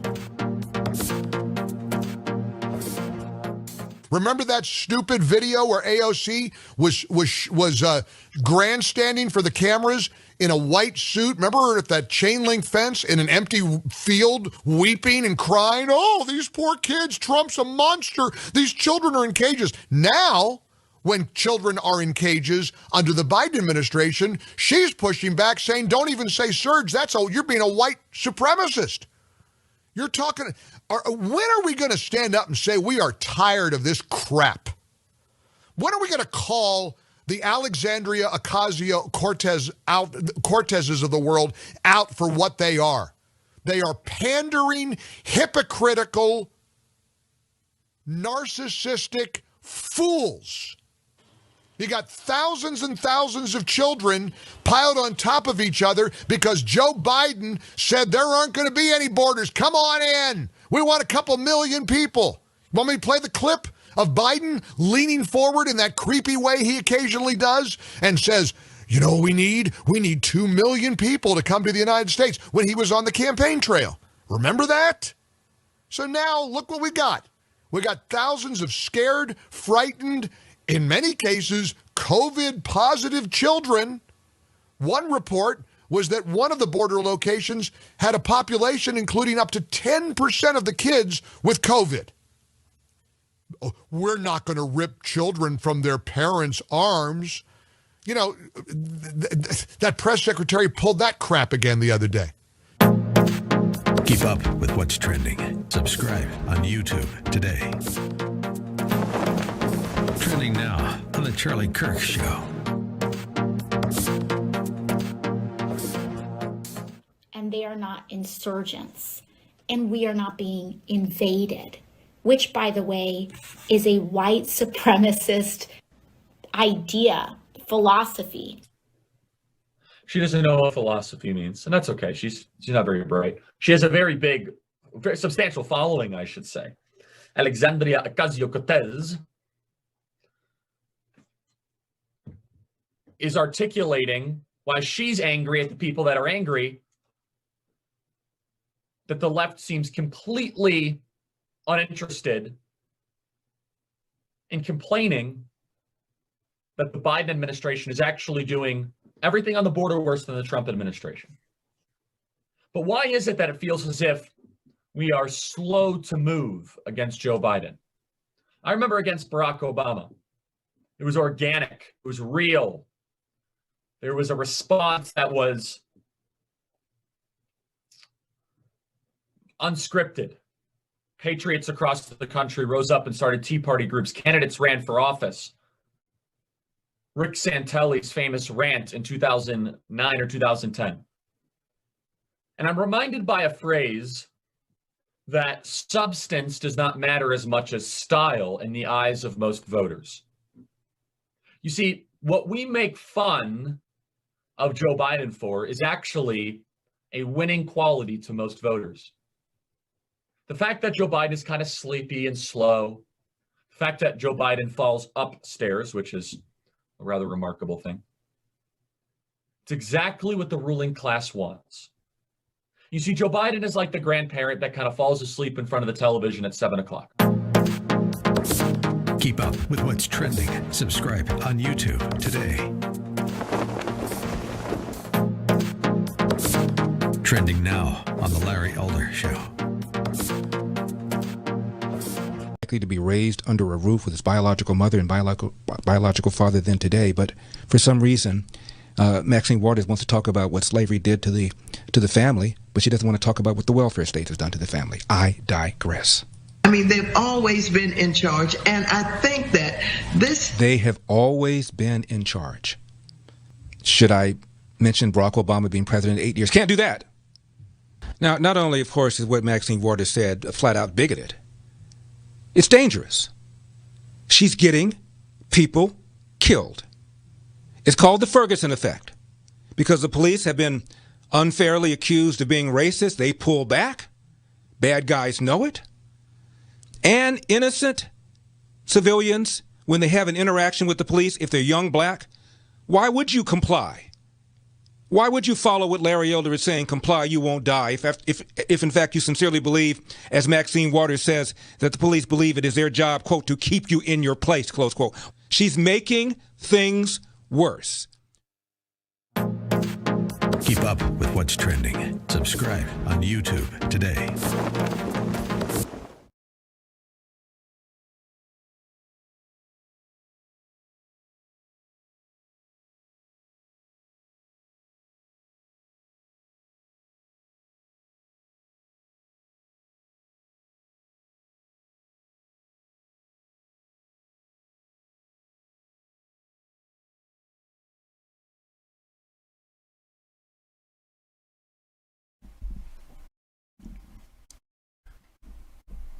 Welcome back, America. It's Hugh Hewitt. Pleased to welcome back to the show Washington Post columnist James Hohmann. I had to change his intro. Until recently, James labored for Tyrant Ginsburg. He now labors for Tyrant Hyatt. He's been traded from the news side of the Washington Post to the editorial side of the Washington Post, which is like going from the National League to the American League. We have to hit every day over at the editorial side. James, welcome to my side of the world. I'm glad to have you on. Happy opening day, Hugh.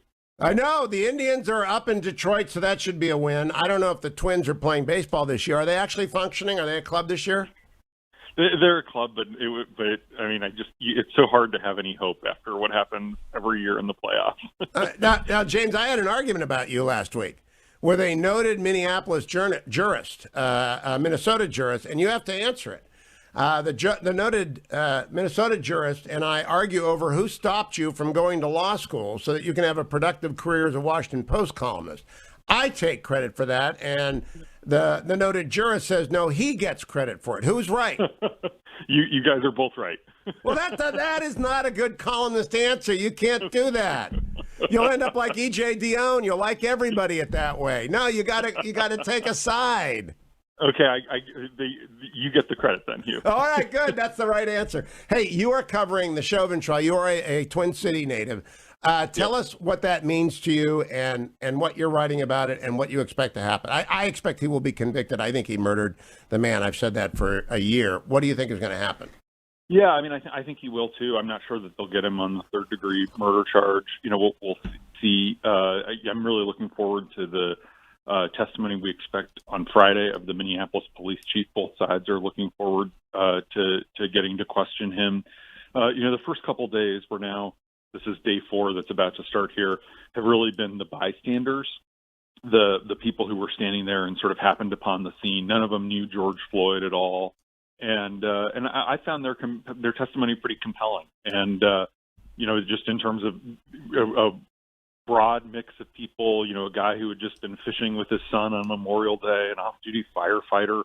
And so they all are, you know, yelling, get your knee off this guy's, you know, neck for 9.5 minutes.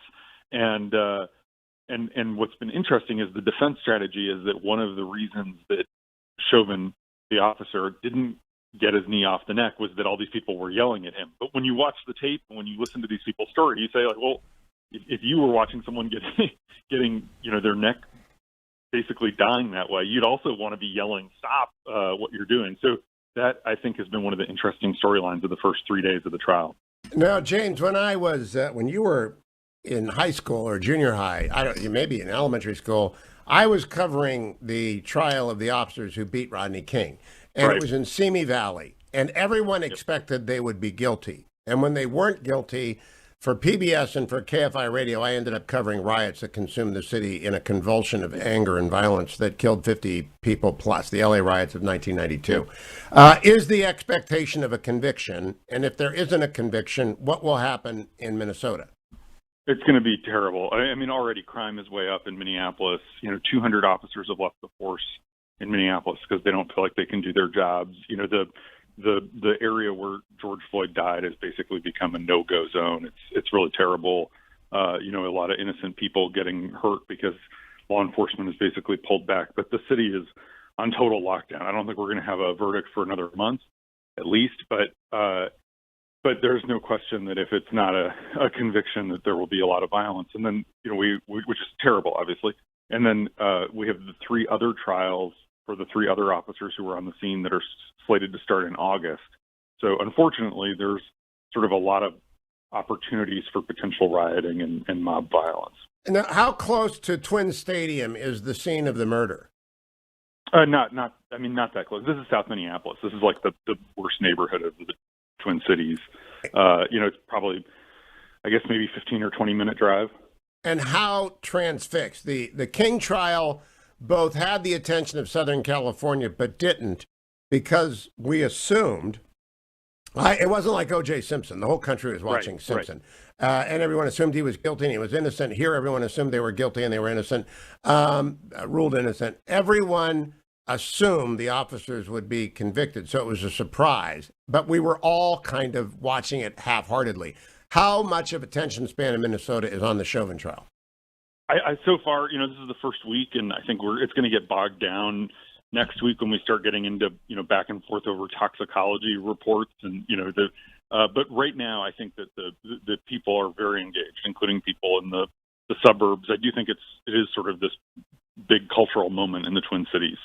Now, what about beyond the Twin Cities? And I'm on in Duluth, I'm on all over the state, and the state has gotten bluer since the Pelini years when I started broadcasting up there on AM 1280 The Patriot, and bluer and bluer. Has this changed the politics of Minnesota? I think it has. I'm fascinated. I think the 2022 governor's race is going to be much closer than people think. I think there's a lot of backlash to the Democratic governor's restrictions related to COVID, which have been pretty harsh.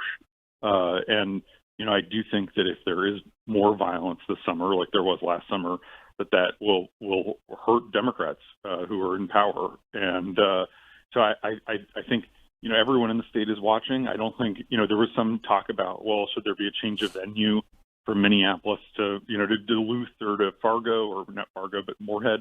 And, I think everyone in the state is familiar with this case. I don't think that would have made any sense. But I think certainly there is like a rural-urban divide in Minnesota, and this has the potential to kind of, in some ways, deepen it. Now I want to switch on my topic because I want to give you your first columnist test. I haven't talked to you since you became a columnist. Congratulations on that. A good test will be whether you call it the Biden infrastructure plan or the Biden tax plan. It is the Biden tax plan dressed up in an infrastructure plan, and I call it the Biden tax plan, and I detail the tax provisions. What do you call it, an infrastructure plan or a tax plan? I call it a catch-all plan. I'm not trying to. Oh my gosh! You are EJ. You're the new EJ. You're like coming up from AAA, and he doesn't like to make anybody mad at him. You got to take a side, James. I just think so much of this bill has nothing to do with infrastructure. Now the Democrats are talking about how this is human infrastructure, which I guess just means everything. And so yes, it certainly is. They're calling for major tax increases, but they also, they threw in the PRO Act, which I know you've been talking a lot about, vis-a-vis the U.S. Chamber. That's part of this infrastructure bill proposal, and it has nothing to do with infrastructure at all. So I think it's one of those things where Democrats feel like infrastructure tests well, that people are for infrastructure, and so they're just trying to jam as much into it as they can. And then, if you're going to spend money, I actually think it's worth paying for it. So at least it's not just $3 trillion with no pay-fors attached. But yes, certainly it's a lot of. All right, this is a test. Now you went to Stanford, so no math was involved, I'm sure. Am I right? Right. Yeah. So you went to Stanford, no math was involved, and so this might stump you. Do you know what stepped-up basis is? Yes, I do. Okay. They are going to eliminate stepped-up basis in their tax plan, which will screw millions of Americans. They say 20 million Americans, but that excludes the heirs. It just means the people that it will hit. It will screw tens of millions of Americans more. It will cause a revolution, but a lot of people won't know what it means. Do you think it's well covered? Do you think it's well understood what they're going to do to grandma and your inheritance, James? I don't know if your grandparents are living, but if you're in the will, you're not going to get anything.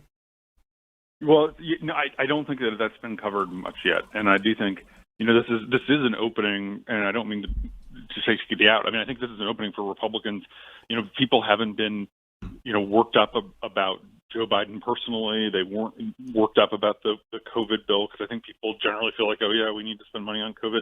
This is the place where Biden. It's easy to portray Biden as a tax and spend liberal when you look at this plan. I think a tax and spend socialist. Stepped up basis has never been attacked in any, Clinton didn't do it, Johnson didn't. No one has ever attacked stepped up basis. You got a lot of farms in your home state. They're all screwed. Family farmers are screwed. Stepped up basis destroys family farming. It destroys small businesses. It destroys granny's inheritance. And I think it's their great vulnerability. But even if people from Stanford understand it, then I assume most people will understand it. But it isn't publicized yet, right? Right. Well, there's so much he gave the speech last night. I think it's one of those things where, like a lot of the day one coverage certainly emphasizes he wants to spend trillions on this and trillions on that, but you have to figure out how you're going to pay for it. And I do think that that's going to become a part of the conversation, including a lot of the media coverage. I expect that will. There's a lot of other tax hikes in there as well, but stepped up basis will certainly get a lot of attention. It's the death tax Democrats. That's what I am calling them, the death tax Democrats. James, how often does the tyrant Hyatt make you work? I mean, are you like a columnist? Is that what everyone wants to be? Because it's like a once a week job normally. But what's the tyrant Hyatt? Yes, I write for every Thursday's paper, a column, and then I'm also on the editorial board too. So which has been fun. You're not going to try and argue that that's work, are you? I'm not. I will not. Honestly, for what it's worth, my job doesn't feel like work. I love my job. Sitting around talking with Ruth Marcus and Fred Hyatt about stuff, that's really not work. And I had long said it's really not work. But, once a week column, that's just backbreaking. Honestly, in terms of the number of hours compared to the tyrant Ginsburg and the tyrant Hyatt, what's the comparison? I mean, there's no comparison at all. For the last 6 years, I've been writing every morning, every 5 days a week. So it's a funny adjustment to go from writing 5 days a week to 1 day a week. I know. What do you do with your time? I know you're supposed to be thinking, but what do you do with your time? I'm still doing 3 hours of radio a day and turning out my weekly column. What do you do? I mean, do you walk around D.C. and baseball? Not with the Twins. You should become an Indians fan. Good to talk to James. Keep coming back. James Hohmann, my friends. Follow him on Twitter. He writes for the Washington Post. He's going to be covering everything as a national correspondent. It's a twice weekly column for the Washington Post, he says, but it's every Thursday. And he's on the editorial board. Oh, my gosh, the heavy lifting. Honestly, editorial board members, I love you. I really do love you. But you need to get another job. I don't care if it's delivery, takeout. You could work at the local market. Do something. Because editorial board, my whole life, I've had like 4 jobs. And when someone tells me they're an editorial board member, I look at them sideways. It's like being a radio producer. It really is. Is Dwayne in today? Did Dwayne come in? I don't think so. We did the pre-show, so I must have been here. Oh, I thought you called in from home. Okay. So Dwayne, being on an editorial board is like being a radio producer. I just like the fact that James has now got the cushiest job in the world, and he's like 18. He is 18, and but I didn't ask him if he's shaving it, but he's actually done a lot of good work at the Post, and I'm glad he didn't go to law school. I spent hours talking him out of law school, and I'm very pleased that it worked. It's relieffactor.com. James might not need this at the editorial board because the heavy lifting at the editorial board involves moving your chair around. Sometimes when they get into the conference room and they sit around, they talk about what should we do, and I love the editorial board. I do. They're all lefties, but I love them. And the editorial board, sometimes you'll pick up a book, so you might get hurt doing editorial board work. There are no OSHA signs in an editorial board meeting, none. But you still they might exercise. They certainly can go for long walks and contemplate Washington, D.C. and Congress. They need Relief Factor too. So $19.95 gets you started. You can only get it from relieffactor.com. You got to go and get it today. And whatever you have planned for Easter weekend, whatever you have planned for Passover, make it pain-free with ReliefFactor.com, supporting the temporary relief of minor aches and pains. I'll be right back. Senator Talent joins me next, America. Stay tuned.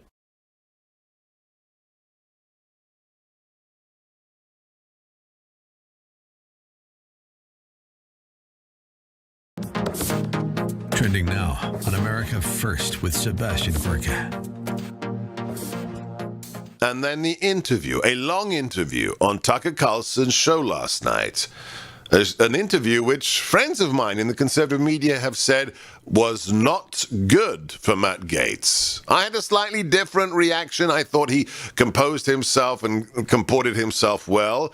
But Tucker Carlson didn't react well to the interview. This is what he had to say after Matt Gaetz left his show. Cut for Tucker Carlson.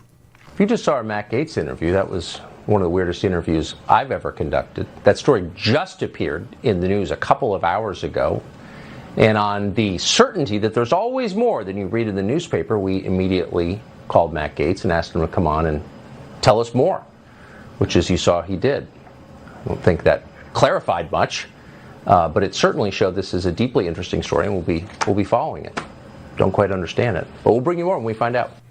Well, it did clarify where Matt Gaetz stands. He says he denies it. He denies all of it. And also that a former Department of Justice lawyer was blackmailing or attempting to blackmail Matt and his family to the tune of $25 million. And that his father had agreed with the local FBI to wear a wire in a meeting with that individual who Matt Gaetz named on live television as former DOJ lawyer David McGee. And the New York Times story leak from the DOJ sabotaged that meeting where evidence could have been collected with that wire. Keep up with what's trending. Subscribe on YouTube today. Trending now on the Dennis Prager Show. 30 million flawed human beings. It is amazing that it got as good as it did. The amazing thing is not the bad that exists, which is universal. The amazing thing is the good that exists, which is unique or extremely rare. You don't judge people by the same flaws, or you don't judge a society by the same flaws that every other one has. You judge it by what makes it exceptional, either worse, like a communist or fascist or Nazi country, or better, like America.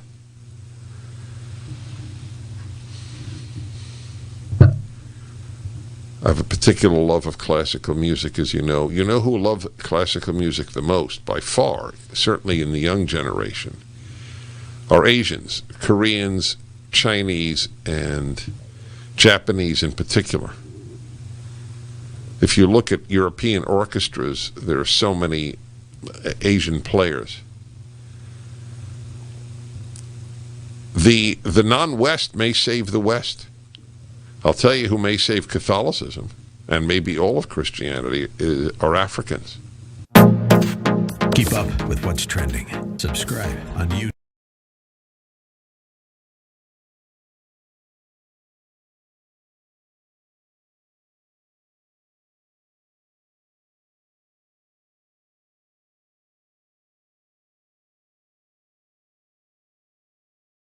Welcome back, America. It's Hugh Hewitt, joined by United States Senator Jim Talent, former United States Senator Jim Talent, used to represent Missouri. He's now with the Bipartisan Policy Center. Good morning, Senator. How are you? Good morning, you. A morning when it's pretty evident that deterrence is failing. I loved your interview with Stavridis. It was very good. Well, we're getting close to a conflict with China. It's coming.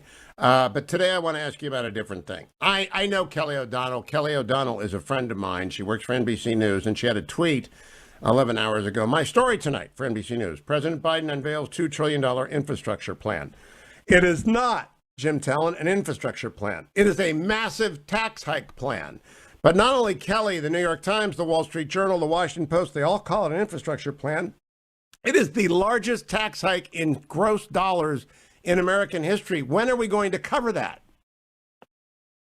Yeah, you will. You did a good interview with Gallagher on it. So we have burned the remaining credit of the United States in the last year, and now we're going to burn the tax base, and we're not addressing the major first-order issues facing the American people, which is the debt, in the student loan bubble, and the needs of the national defense. You notice that hasn't been mentioned at all in any of this, and we're going to see a defense budget in about a month, which I think freezes the top line, and on the grounds that we're in an era of fiscal constraint. I'm going to watch to see how they twist themselves into pretzels to say that. Now, I am curious, Jim Talent, you've served in both the House and the Senate. There are some normal Democrats who understand that Granny has saved her whole life to give something to her children and grandchildren. There are family farmers. There are small businessmen. The estate tax is the death tax. They wish to eliminate something called stepped-up bases. Not many people understand what it is, but if they eliminate stepped-up bases or even restrict it, it will bankrupt most Americans' inheritance. Do you think the American people will put up with that? Oh, I think there's going to be a negative response to this. There's no question about it. Look, I chaired the Small Business Committee for 4 years. Okay, so the death tax is a dagger at the heart of small business people, savers, and farmers. Because in those days, before we reformed it, people were having to sell off their businesses, their farms, and their homes that they wanted to inherit in order to pay the death tax. And it's not a revenue collector. It never collects anywhere near. That's the other thing. They're going to say they're going to produce so much money from this, and they're not going to get it. I mean, the highest corporate tax rates in the world are not going to produce the revenue that they say because the corporations are going to find ways around them, mostly by moving to other countries. Now, I gather it's still so early, you don't know, that they're going to claim that won't happen because they're going to get other countries to raise their corporate tax rate. When they've all been cutting their corporate tax rates, right? And why? Because they want the businesses to locate in their countries. Yeah. So this is not going to work. I mean, and very, very wealthy people can flee this. A family farmer cannot flee. A car wash owner cannot flee. Those are my two examples. And grandma, who has saved, let's say, has a house that's worth $1.5 million because it's appreciated in place in Los Angeles, California, or San Francisco, or New York, or Florida, that she can't flee. She's stuck in her house with her Social Security payment and living off of interest. That house gets stepped up basis is a killer. Exactly. And the people who will get caught with it, if they do it, are the people who do not have time to plan around it. So, yeah, we could see a 1 or 2 year increase in revenue as people get trapped with this. In other words, they've planned what they're going to do based on the existing system, and they die too soon to plan around it, and so they'll get caught. And other people will plan around it, so we won't get the revenue, which will increase the debt. As I said, and for what? And we're not addressing the debt with this. The student loan bubble is still out there, and we're not dealing with defense. Now, look, I was always an infrastructure senator. I would probably be interested in supporting a big infrastructure bill directed at the real needs and which was funded in a way that took into account the needs of the economy. And I think a lot of Republicans have been saying that.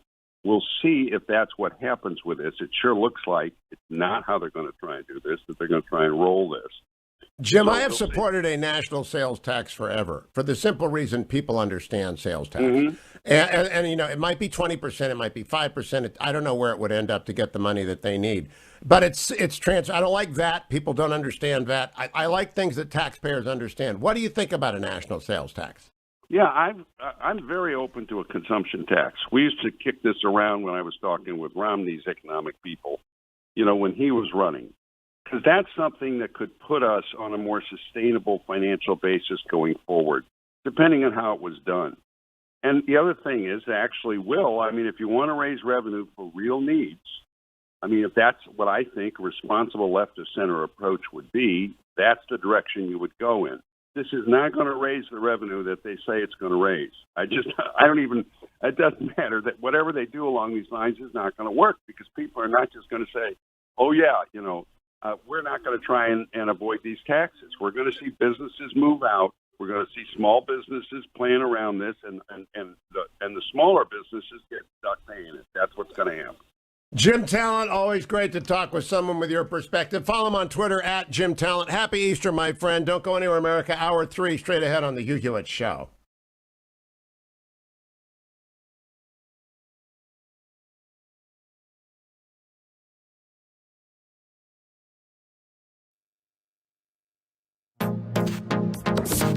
Trending now on the Larry Elder Show.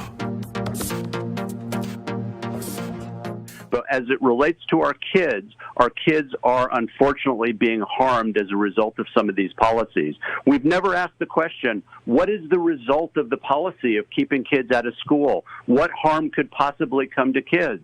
Well, we're seeing the highest teen suicide rate that we've ever seen in our country's history. We're seeing lost years of education. We're seeing spousal abuse and domestic abuse and child abuse and substance abuse. So we are harming our children almost beyond recognition. And now as we open up schools, we're putting in place rules that make no sense at all. Masking a child is a form of child abuse. Kids are not at risk of COVID-19. There's little evidence that they spread the disease to at-risk teachers. And this social distancing among kids is not necessary. And for God's sakes, why are we making kids wear masks while they're participating in athletics? That makes no sense at all. My guest is Dr. Jeffrey Barkey. He's a board-certified primary care physician. His website is personalcarephysicians.com. Dr. Barkey, suppose Donald Trump early on had gotten concerned about the coronavirus vaccine, picks up the phone, calls Dr. Jeffrey Barkey and says, I want you to be in charge of this whole thing. How would you have handled this thing? Well, thanks, Sage, for the confidence. I think he did a pretty good job. Rather than just allowing the government bureaucrats to roll into action, and 5 years later we had a vaccine, he put the private sector into play, and that's why Operation Warp Speed has been so successful. So I think we've done a good job at rolling it out so far. Unfortunately, individual states are making mistakes how they roll out the vaccine. Keep up with what's trending. Subscribe on YouTube today. Trending now on The Mike Gallagher Show. But it's true. Congresswoman Alexandria Ocasio-Cortez, Democrat from New York, is condemning the use of the term surge when discussing the ongoing border crisis at our southern border. Are you ready to hear this? Or brace yourself. This is a serious, powerful, popular face of today's Democratic Party. They want to say, what about the surge? Well, first of all, just gut check, stop. Anyone who's using the term surge around you consciously is trying to invoke a militaristic frame. And that's a problem because this is not a surge. These are children and they are not insurgents and we are not being invaded, which, by the way, is a white supremacist idea, philosophy. The idea that if an other is coming in the population, that this is like an invasion of who we are. It takes your breath away. It does. It doesn't even leave. It leaves you speechless. It leaves you speechless. So if you say there is a surge, and there is a surge, there's no question, there is a dramatically higher than usual amount of people illegally entering the United States. People who are there have seen it with their own eyes on a nightly basis. Keep up with what's trending. Subscribe on YouTube today. Trending now on The Charlie Kirk Show. This is a teacher-student dialogue of a Zoom class in Virginia. Listen carefully. Play tape. Tell me what this seems to be a picture of. It's just two people chilling. Right, just two people. There's nothing more to this picture? Nah, not really. Just two people chilling. I don't believe that you believe that. I don't believe that you look at this as just two people. I don't think Truly you can is look just at two this as people, just though, two is it people. not? Yeah, but I think you're being intentionally coy about what this is a picture of. What would I be being coy about? It's two people standing back to back in a picture. Yeah, and that's all you see is two people. I'm confused on what you would like me to speak on in that I sense. don't think you are. Well, I'm confused. Are you trying to get me to say that there are two different races in this picture? Yes, Is that I what am you asking want you me to to say say? Well, at the end of the day, wouldn't that just be feeding into the problem of looking at race instead of just acknowledging them as two normal people? No, it's not, because you can't look at people and not acknowledge that there are racial differences, right? But if we're going for, let's say if we're looking for equality within all this, then why would we need to point out things such as that? Because those differences are real things. Those differences are real things, says the eugenicist teaching your children. Margaret Sanger trained this public school teacher, this white school teacher, very well. Keep up with what's trending. Subscribe on YouTube today. Trending now on The Larry Elder Show. I've also been talking about media manipulation. I mentioned that in 2006 on Halloween night, literally 20 minutes from the headquarters of the Los Angeles Times, the biggest newspaper in the state, 3 white girls are going to one of these haunted house parties on Halloween night. Without any provocation, black mob of between 30 and 40 teens and adults brutally kicked and beat them, slammed them to the ground, ripped the earrings from their earlobes, beat them with a skateboard. One victim had 12 fractures in her face, required multiple surgeries, damage to her teeth and to her eyesight. The women also suffered internal injuries and concussions. Had it not been for a Good Samaritan, a black man who was driving by and bravely got out of his car and waded into the crowd to help the girls, they might very well have been killed. Now, I mention the story because wouldn't you think this would be a big deal if these were, say, 3 black girls who were beaten by a mob of 30 to 40 people? Of course it would be. But these were 3 white girls beaten by a mob of 30 to 40 blacks. The LA Times, again, whose headquarters is literally 20 minutes away from this took place, did not write one word. Not one article, not one column, not one paragraph, not one word for a whole week. The Long Beach Press-Telegram, the local newspaper, of course, wrote about it. LA Times didn't write a word. Keep up with what's trending. Subscribe on YouTube today.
Morning glory, America. Bonjour, hi, Canada. Bret Stephens coming up a little bit later. Arkansas Senator Tom Cotton. But I begin with New York Times reporter Peter Baker. Hello, Peter. How are you? Hey, good. How are you this morning? Great. I was talking with our friend Karen Tumulty about her new book on Nancy Reagan and about whether or not there's an audience. I said, well, there's a big audience for Peter and Susan Glasser's book on James Baker, the man who ran Washington. Is that continuing to do well, Peter? Oh, it is. Yeah, actually. Thank you for asking, and thank you for mentioning it. It has a real audience out there. I think people have, latched onto it because it's a story about a person, obviously, who's fascinating, whose time and power was really interesting, and about a time in Washington that sometimes feels a little different than it does today. Well, I was talking to Karen, and I said, I just think it's a sweet spot. People don't remember the brass knuckles. I do because I was in the White House. But the brass knuckles have faded, and people remember Reagan and Baker and Nancy Reagan especially as a different era. Karen's book will emphasize, I'm sure, the social life. But I was driving past a tennis court talking to my wife about this, and I said, you know what, Peter and Susan communicate. I'd forgotten, really. Tennis dominated Washington for a long time. Does it still have a group of people that live and die on the tennis courts? I think people do play tennis, but I don't think in the same way it did. You're right. Baker and Bush, that's how they first met, of course. Bush 41 on the country club tennis courts in Houston, and that became sort of the foundation of their friendship, and they continued all the way through. And you had Baker as chief of staff to Reagan playing tennis with George Shultz, playing tennis with Katharine Graham. It was kind of a social lubricant here in Washington, even across party lines or sectional lines. And I don't hear of that as much today. If it was today, you'd have to play people with a Twitter account who were famous. Did any celebrities or tennis players ever come and play? These people, did McEnroe show up, or Connors, or Chris Everett, or anybody? Did they ever play matches with these powerful people? Yeah, I think they did. But, obviously, if you play with the president or the vice president or the White House chief of staff, you tend to let them win. But yeah. Yeah. Tennis in the era of Twitter would be very different. And now I've been nice to you, and because I love the book. The Man Who Ran Washington is a great book. Now I have to be mean to you. I am looking at the New York Times landing page right now. Lead story: Biden's pitch: tackling climate change will create jobs, not kill them. For President Biden, a $2 trillion infrastructure plan is about creating union jobs in wind and solar power and road and bridge building. He faces skepticism. Some workers don't see how skills honed over decades in industries like fossil fuels would translate into clean energy future. Second story: Biden unveils $174 billion plan to fill roads with electric cars. Third story: infrastructure plan meets resistance, signaling a fight. With Republicans lining up in opposition and some Democrats unsatisfied, President Biden's infrastructure package faces big hurdles on Capitol Hill. Story number 4, analysis: a bet that big government can get something done. President Biden is using his proposal to prove that government can do colossal things that the private sector cannot. Those are the 4 major stories. What's missing, Peter Baker, from that picture? Well, I don't know. I'm hoping people are that interested in infrastructure they would read 4 stories. Infrastructure is usually not one of those stories that command that kind of reader attention. So four stories, 4 descriptions of the stories on the landing page. The word tax is not mentioned anywhere. It's the largest tax bill in history. It is a confiscatory, economy destroying, inheritance looting, destructive of the economy tax and spend bill. And the word tax doesn't even appear, Peter. Is that fair? Well, I didn't have anything to do with today's paper because I'm on leave working on a book. But I'll tell you this: we had a story just that led the paper just the day before yesterday. I think it was about taxes. It made exactly that point that it would be the largest tax increase since the 1942. I think it said. So we certainly cover the tax aspect. We will continue to cover the tax aspect. I wouldn't imagine that that's somehow going to be lost. Wait a minute, you're on the book leave again? Yeah, can you believe that? What are you writing on now? Don't tell my bosses. We're writing a book on the Trump presidency. Oh, you poor man. Oh, it's interesting, Oh, I get my friend Robert O'Brien, he's one of my closest friends in the world, tells me he's getting calls daily from people writing books on the Trump presidency. And, it's just, there are a lot of you. Now, you and Susan do fine work and detailed work, and I've always respected your work. Your book on Cheney and Bush is the best book out there. Are people talking to you? Yeah. It's. I think people are interested in trying to hash through what it means, and they want to try to help, set the history of this. Look, this is a period, we're going to be studying this period for a long time, right? People are going to have debates about what it meant and how to think of it. This is sort of, we talk about newspapers being the first draft. I guess this may be the second draft of history, but it's a pretty important draft, I think. Now, Peter, I am not a great person. I talked to the president maybe 7 times during his presidency, went to the Oval once. So I'm not the best person to ask. But I would never tell you what he told me, because that's the rule of the game. If you worked in the White House, or if you ever work for a president like I did for Nixon and for Reagan, you just never tell people. Do people actually pretend to remember what was said and to give you detailed notes about it? Sometimes, yeah. It depends on the person and their how copiously they kept notes, or sometimes they do, and what their memories are like. Some things are very memorable, and some things are not. Sometimes you try to get them to remember exactly what said in the meeting, and they can't.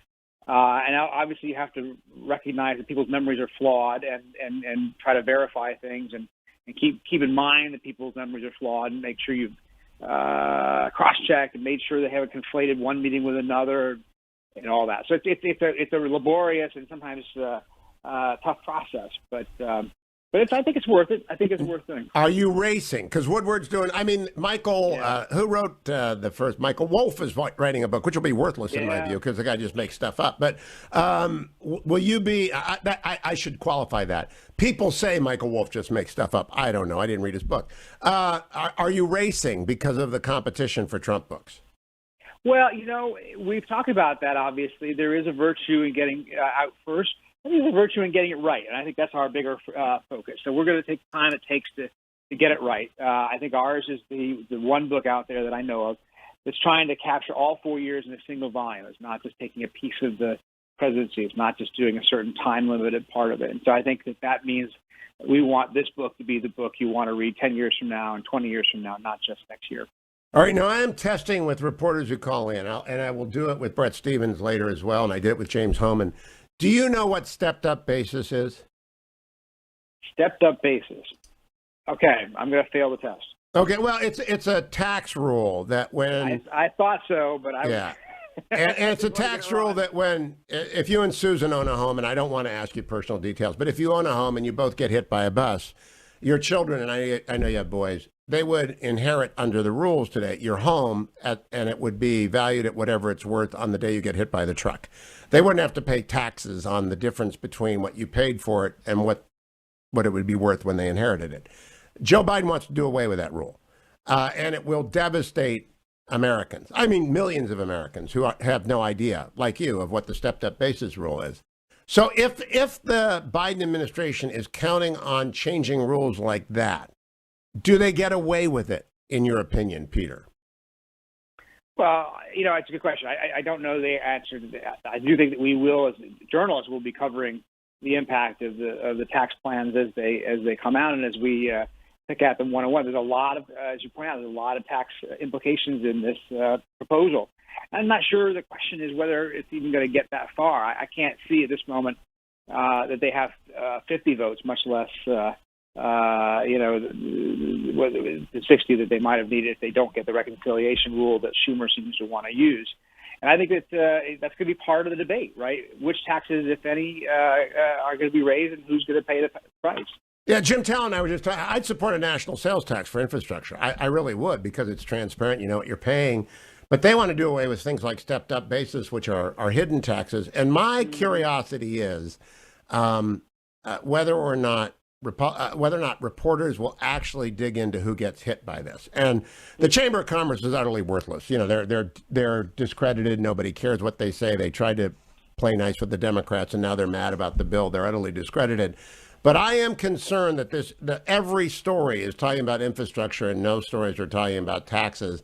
And I also wonder, do you remember when Henry Waxman's climate bill got voted on in 2010 and it crushed Democrats at the polls that fall? I do remember the bill, yeah, and I do remember how it, yeah. Mm-hmm. Do you think this might be the same thing? Because if they can only lose 5 House Democrats, I think if a House Democrats votes for eliminating stepped-up basis or even qualifying, semi-limiting it, they'll get killed. But I don't know that they've been told. Do you think the parallel's fair?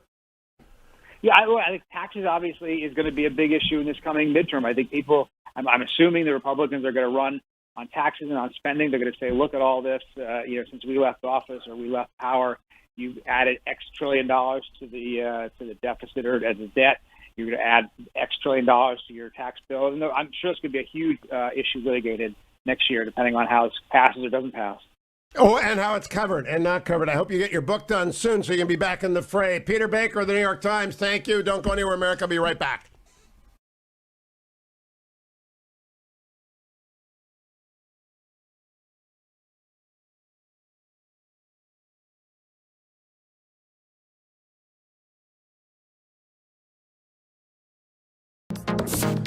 Trending now on America First with Sebastian Gorka. Should American patriots leave Twitter right now because of what they're doing to conservatives? Should we stay there because it's the battlefield? Or should we wait until President Trump's platform goes live? We're only a couple of hours in. It's an amazing division. Some people say leave now. Some people say wait. What is your response to what they're doing to all conservatives, Mike, not just you? Well, my response is I've been working on for 4 years. We've got now, and I'm launching the platform Frank in less than 10 days. Frank. And when we launch this, it's called Frank. You go to frankspeech.com, and it's a platform. It's like YouTube and Twitter combined. You don't have to wait. Nobody has to wait. We're proving all the people with podcasts over there, tens of millions of people. I built it. By the way, you can't take it down. It's the most secure platform. I bought all my own servers, all my own network, everything. So this was a surprise. I'm announcing it right here on your show. Wow. And you can, I'm going to have people that are on my platform will be able to, if you get kicked off of YouTube, that means you're at least telling free speech. Because that's what I got sick of, Twitter and YouTube, those two especially. I mean, of course, Facebook, when I launch anything, they put over the top of it, contains nudity or porn. I mean, all this censorship is just crazy. But there's the answer. You go to Frank, if you go to Frank in a couple weeks, and everybody's gonna be there, and it will get the word out together. Keep up with what's trending. Subscribe on YouTube today. Trending now on the Dennis Prager Show.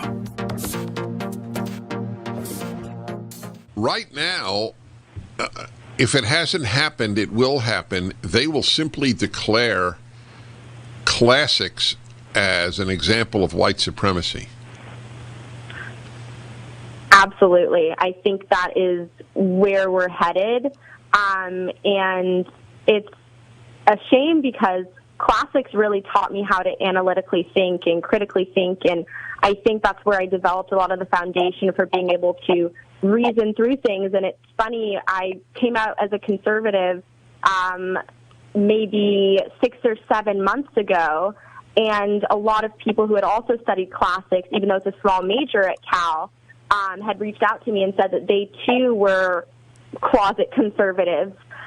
Which I thought was very interesting, that maybe that major is producing some people who can think for themselves. Yeah, well, that's my old belief. Study Cicero and think clearly. Absolutely. It's a major motto. Can you say that in Latin? Probably not. You say you came out as a conservative 6 months ago. Were you in the closet until then? Yeah, so I have always been politically inclined, and I went to Berkeley really not knowing what I believed. And I quickly started to realize that I was right-leaning because everything was just ridiculous at Berkeley. Keep up with what's trending. Subscribe on YouTube today. Trending now on the Mike Gallagher Show. Remember that stupid video where AOC was grandstanding for the cameras in a white suit. Remember at that chain link fence in an empty field, weeping and crying, oh, these poor kids, Trump's a monster. These children are in cages. Now, when children are in cages under the Biden administration, she's pushing back saying, don't even say surge. You're being a white supremacist. You're talking, when are we going to stand up and say we are tired of this crap? When are we going to call the Alexander?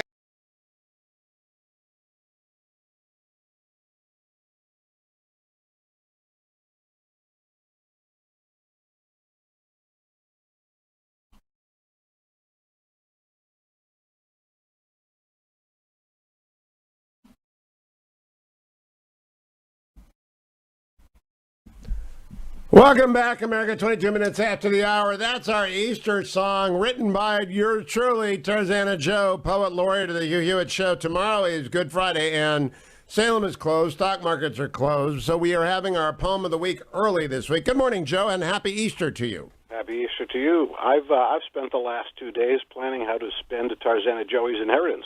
Oh, well, you'd better hurry, because I think they're coming for it tomorrow. What you don't understand is the estate tax is actually a stimulus for the cruise industry. You're right. Okay. This country, I'm afraid to say, is in for an adventure because we've picked as leader a perennial backbencher, a man despite his long career that history might miss, who thrust into the limelight is inclined to say, watch this. I wouldn't say I'm a Freudian, but I don't think it's shocking that someone looks for payback who's been subject to much mocking. That's why I'm sad and fearful that our path is paved to Hades by a man who's been a punchline since the early 1980s, who wants to grace the textbooks as a great progressive hero. I'm sure he'll be remembered the way Rome remembers Nero. He'll scorch the earth, prevaricate, dissemble, and deceive. Do what it takes because he wants a legacy to leave. I don't believe we've ever had a man in this position, driven in his doings by such singular ambition, who said he was a centrist when speaking to the nation, but doesn't have a modicum or two of moderation. A man who asked the voters between his campaign naps, do I look like a socialist? The answer is, perhaps.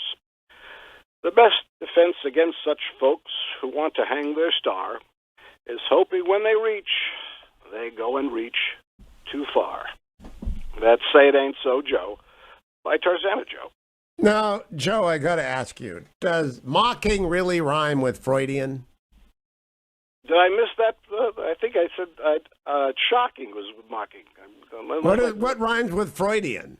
Nothing. There was no rhyme for Freudian. I was going to say, I thought Freudian went to mocking, but I love the poem. And will it be posted at TarzanaJoe.com?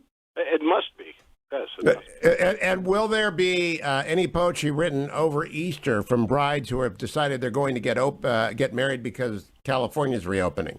I don't know. Maybe the stimulus checks kicked in because I have had more requests this week than I've had in quite a time. Friends, if you want to get to the front of the line, use my name and send me $20. And everybody uses your name. TarzanaJoe at Reagan.com to get your commissions in. You can read his work at TarzanaJoe.com, but get your commission request in at TarzanaJoe at Reagan.com. Thank you, Joe. Thank you, Hugh. Time to check markets around the world, brought to you by AndrewandTodd.com. Joe just mentioned the inheritance tax. The death tax is actually a cruise line stimulus because spend it because you can't leave it under Joe Biden's administration. They're coming to take your inheritance. And sorry, kids, you're getting nothing. The impact of the Biden proposal abroad was healthy. Japan likes us to spend money like we're drunk. And they went up 0.72%, 0.72%. China, 0.71%. Hong Kong, nearly 2%. Germany's up 0.5%. I don't know what it's going to do today. Yesterday, the Dow was down 85 points. The S&P was up 14, and the NASDAQ was up 200. Usually, markets love ridiculous tax spending. But AndrewandTodd.com help you borrow money on your house. And I'm about to tell you, if the inheritance tax gets through, you will wish you had refinanced your house and taken as much money out as possible. And you might want a reverse mortgage if you're a senior. Because if Joe successfully eliminates stepped-up basis as his plan, you got to get the money out of your house and you got to distribute it legally. And you can do that $15,000 per person per year. You got to do that now before you die. And the people to work that out for you are andrewandtodd.com with Sierra Pacific Mortgage. Call them at 888-888-1172. Get the money out of your house before Joe Biden and his massive, largest tax hike in history hits you. Go to andrewandtodd.com with Sierra Pacific Mortgage. I'll be right back on the Hugh Hewitt Show. Don't forget to sign up for the Hugh-niverse. All of Hugh's broadcasts on demand, the after show, which in my opinion is worth the price all by itself, Dwayne FM, and all sorts of bonus content. www.hugniverse.com.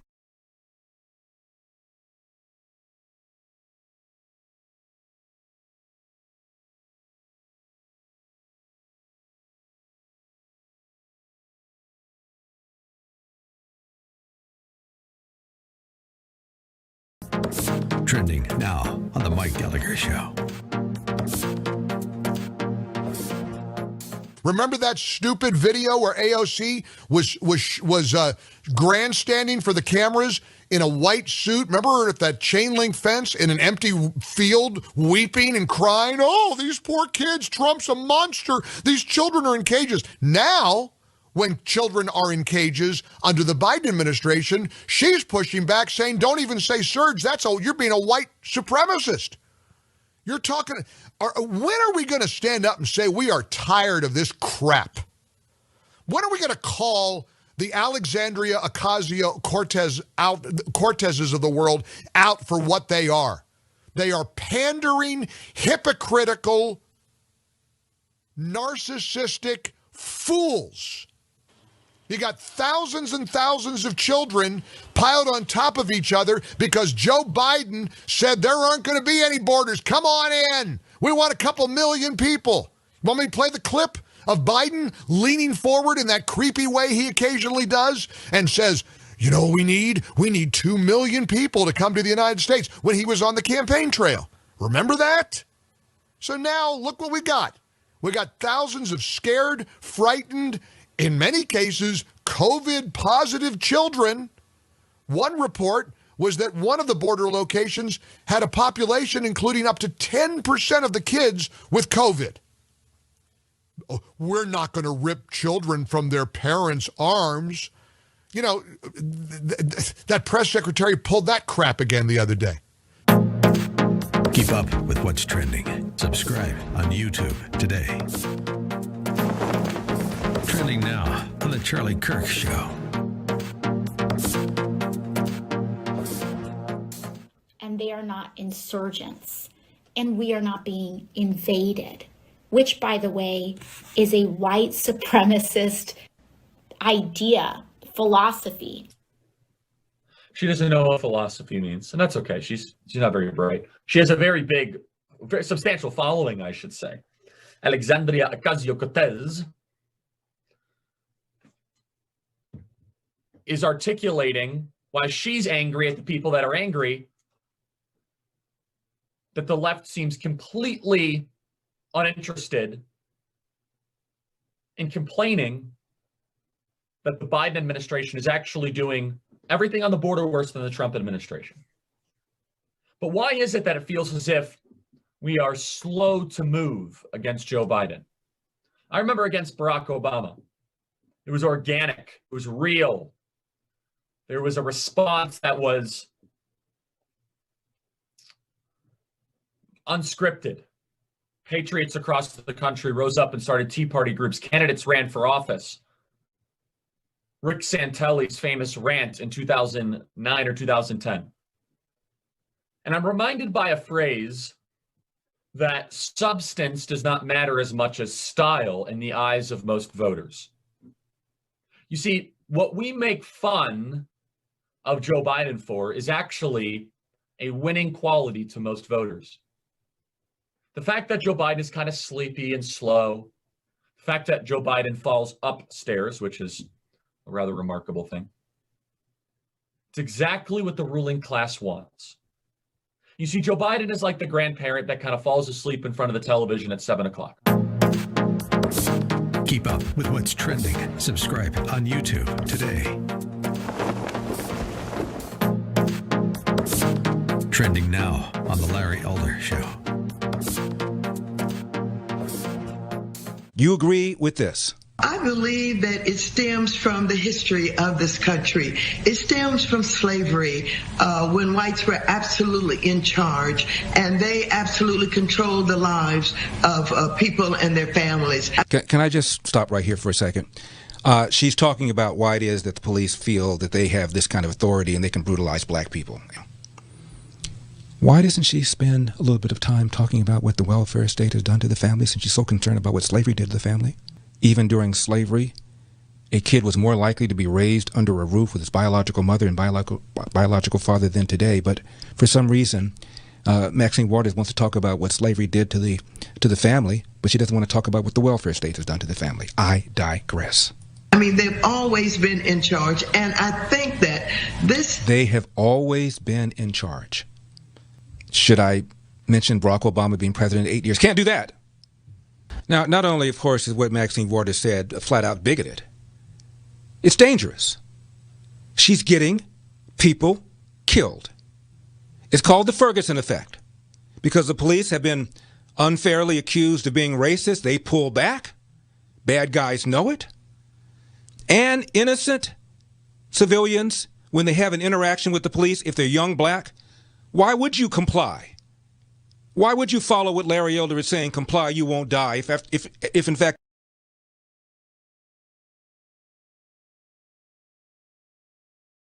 Welcome back, Americans. Hugh Hewitt, joined now by New York Times columnist Bret Stephens. I would try to say happy Passover to you in Hebrew, but Michael Oren laughed at me earlier in the show, Bret, so happy Passover to you. Chag Sameach, thank you. You see, I can't do that. That's why I have you on. Bret, question for you first. I had Peter Baker on and James Hohmann on, and I have a little quiz for journalists. Do you know what stepped-up basis is? I do not. What is it? It's a tax rule that says if your mom and dad go to their reward tomorrow and they get hit by a bus, whatever real estate they own is valued as of today, not as of when they bought it. So you don't have to pay taxes on the difference. Joe Biden wants to repeal that. It will screw basically every American whose parents and grandparents own a home. But nobody knows about it, and it's in the Biden tax plan. I want to talk about China with you, but do you think he's going to get away with the largest tax increase in history?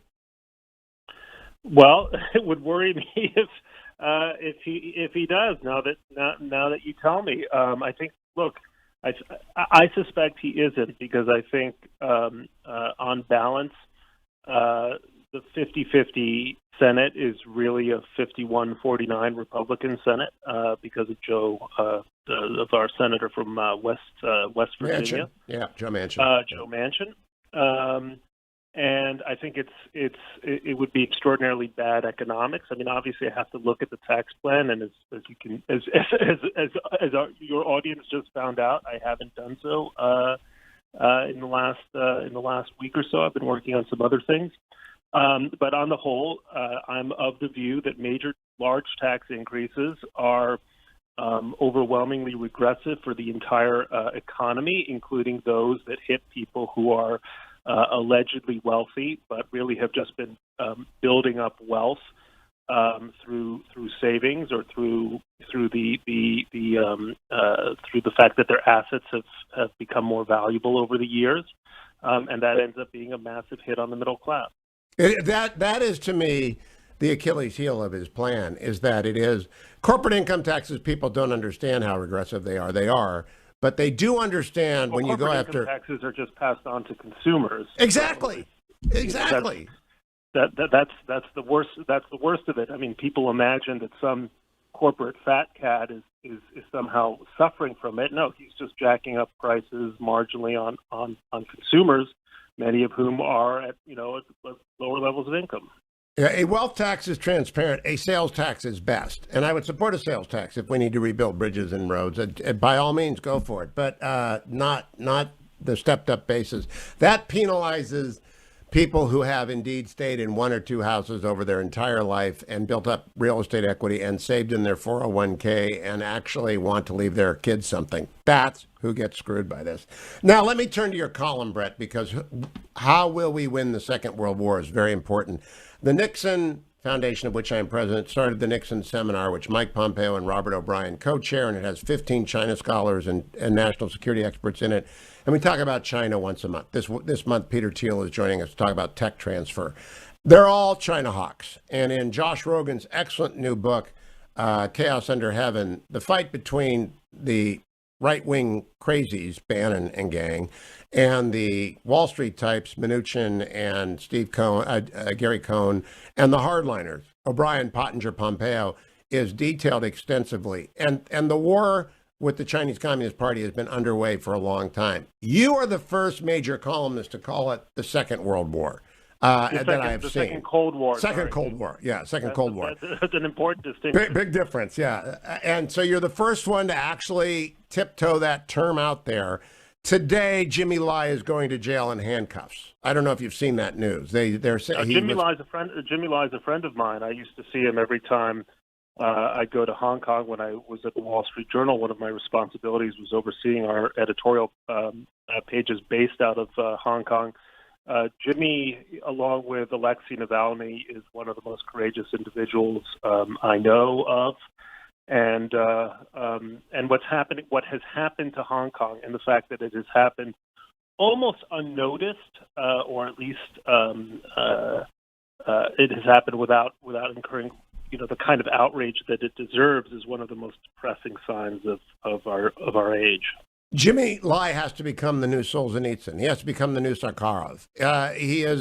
He's going to jail. I saw a picture of him in handcuffs about 30 minutes ago. He's been convicted. He's going to jail, as are a number of other. Martin Lee is going to jail.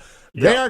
They're ruthlessly eliminating the voices of freedom in Hong Kong, and they are the Chinese Communist Party.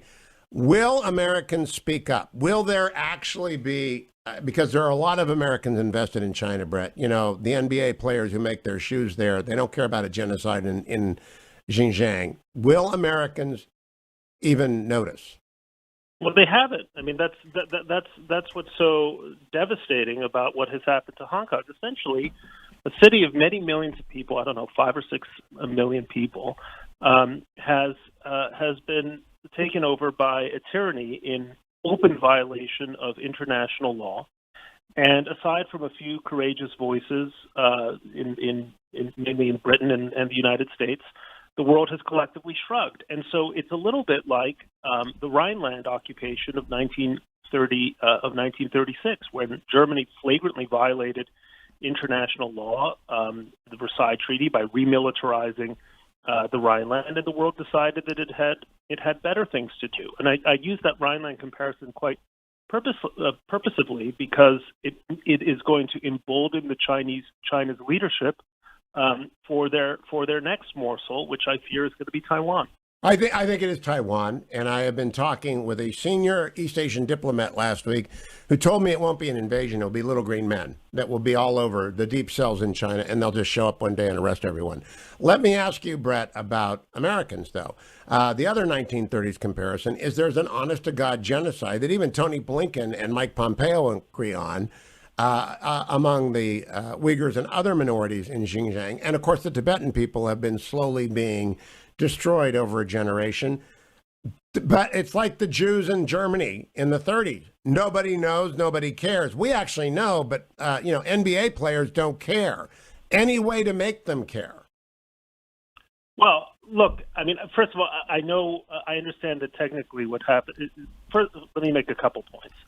And I hope you appreciate these distinctions. Okay. First of all, what is happening in Xinjiang is one of the great human outrages of our time. Secondly, we should be careful about comparisons in that respect to Jews in the 1930s and 1940s, because what is happening here is terrifying. Needs to be called out. Millions of people are not being physically slaughtered, although they are at risk of doing that. The third point here is that if you are not profoundly alarmed and outraged about what it means both for the Uyghur people and what it portends for China's behavior in general. You're just not paying attention. So, one of the things that I find outrageous is people who care deeply about social justice in the United States, and of course they're right to do so, simply shrug their shoulders when it comes to vastly greater injustices taking place in the rest of the world, places where, as you said, some Americans see no problem profiting from. Now, I want to agree with you. I am very careful. I said 1930s for a reason. The Holocaust gathers momentum in 39 through 45. And what was going on in the 30s, like the Rhineland, was the suppression of the Jewish minority in Germany, but not the outright execution of them by millions.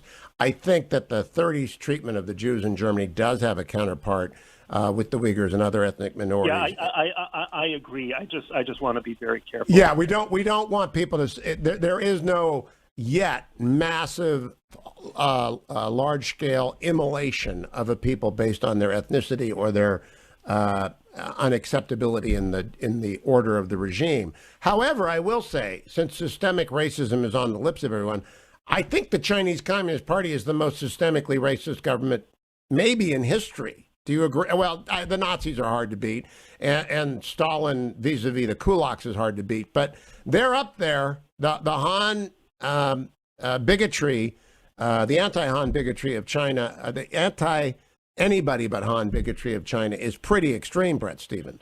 Look, the Chinese regime is built on the foundation of terrorism on a scale probably unmatched in human history. I mean, if you compare it to the Soviet Union or to Nazi Germany, it may even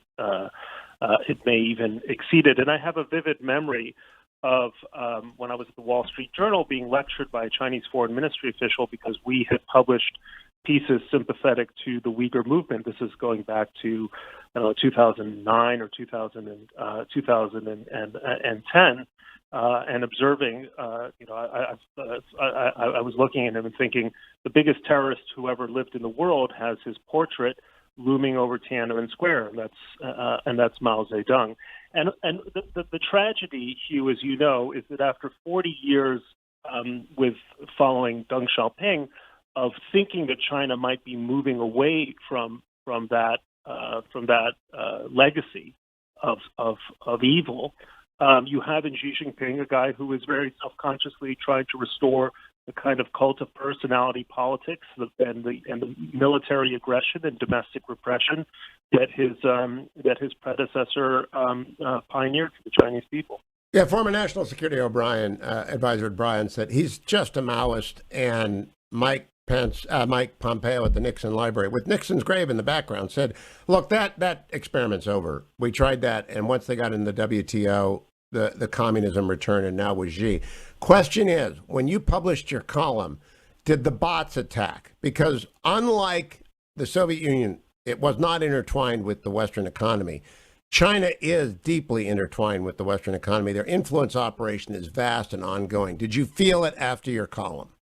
Oh, I've stopped. So in the last couple of years, I've actually truly stopped paying attention to social media, and it's been the best thing in my life. So I don't know. I assume as much, but I was pleasantly surprised that the column did well. Usually, foreign policy columns kind of sync with readers. It's not where reader interest lies, but clearly, this is a live issue with at least with the readers of the Times. And a great many of them, I think, understood. And I usually don't find my readers always agreeing with me. In this case, many of them did, because they understand that what is happening in China is not simply a function of what Donald Trump did or Barack Obama did or what Joe Biden did. This represents a challenge to the United States on a bipartisan basis, every bit as severe as the one that Stalin presented to us back in 1946 and 1947, when Churchill was warning of an Iron Curtain, and the Soviets were trying to take West Berlin. Well and truly said. I hope you're right about Jimmy Lai and the other Hong Kong dissidents who are the new Solzhenitsyn and Sakharovs. We have to support him, and I hope it's one of many columns. Bret Stephens, happy Passover to you. Good to talk with you. America, don't go anywhere. I got one more. I'll talk to Tom Cotton about Jimmy Lai right after the break. Let me remind you, get your ReliefFactor.com, ReliefFactor.com, $19.95. Get your 3-week pack, and you can try it. It's the only supplement I take.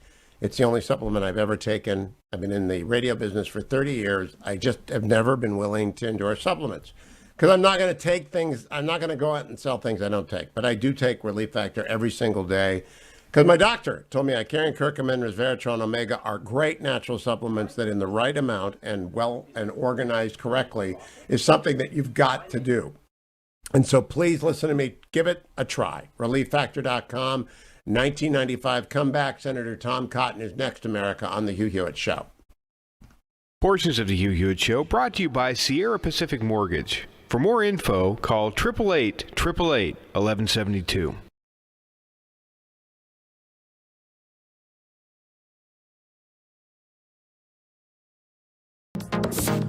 Trending now on America First with Sebastian Gorka. Trending now on The Larry Elder Show. But as it relates to our kids are unfortunately being harmed as a result of some of these policies. We've never asked the question, what is the result of the policy of keeping kids out of school? What harm could possibly come to kids? Well, we're seeing the highest teen suicide rate that we've ever seen in our country's history. We're seeing lost years of education. We're seeing spousal abuse and domestic abuse and child abuse and substance abuse. So we are harming our children almost beyond recognition. And now as we open up schools, we're putting in place rules that make no sense at all. Masking a child is a form of child abuse. Kids are not at risk of COVID-19. There's little evidence that they spread the disease to at-risk teachers. And this social distancing among kids is not necessary. And for God's sakes, why are we making kids wear masks while they're participating in athletics? That makes no sense at all. My guest is Dr. Jeffrey Barkey. He's a board-certified primary care physician. His website is personalcarephysicians.com. Dr. Barkey, suppose Donald Trump early on had gotten concerned about the coronavirus vaccine, picks up the phone, calls Dr. Jeffrey Barkey and says, I want you to be in charge of this whole thing. How would you have handled this thing? Well, thanks, Sage, for the confidence. You know, I think he did a pretty good job. You know, rather than just allowing the government bureaucrats to roll into action, and 5 years later we had a vaccine, he put the private sector into play, and that's why Operation Warp Speed has been so successful. So I think we've done a good job at rolling it out so far. Unfortunately, individual states are making mistakes how they roll out the vaccine. Keep up with what's trending. Subscribe on YouTube today. Trending now on The Mike Gallagher Show. But it's true. Congresswoman Alexandria Ocasio-Cortez, Democrat from New York, is condemning the use of the term surge when discussing the ongoing border crisis at our southern border. Are you ready to hear this? Or brace yourself. This is a serious, powerful, popular face of today's Democratic Party. They want to say, what about the surge? Well, first of all, just gut check, stop. Anyone who's using the term surge around you consciously is trying to invoke a militaristic frame. And that's a problem because this is not a surge. These are children and they are not insurgents and we are not being invaded, which, by the way, is a white supremacist idea, philosophy. The idea that if an other is coming in the population, that this is like an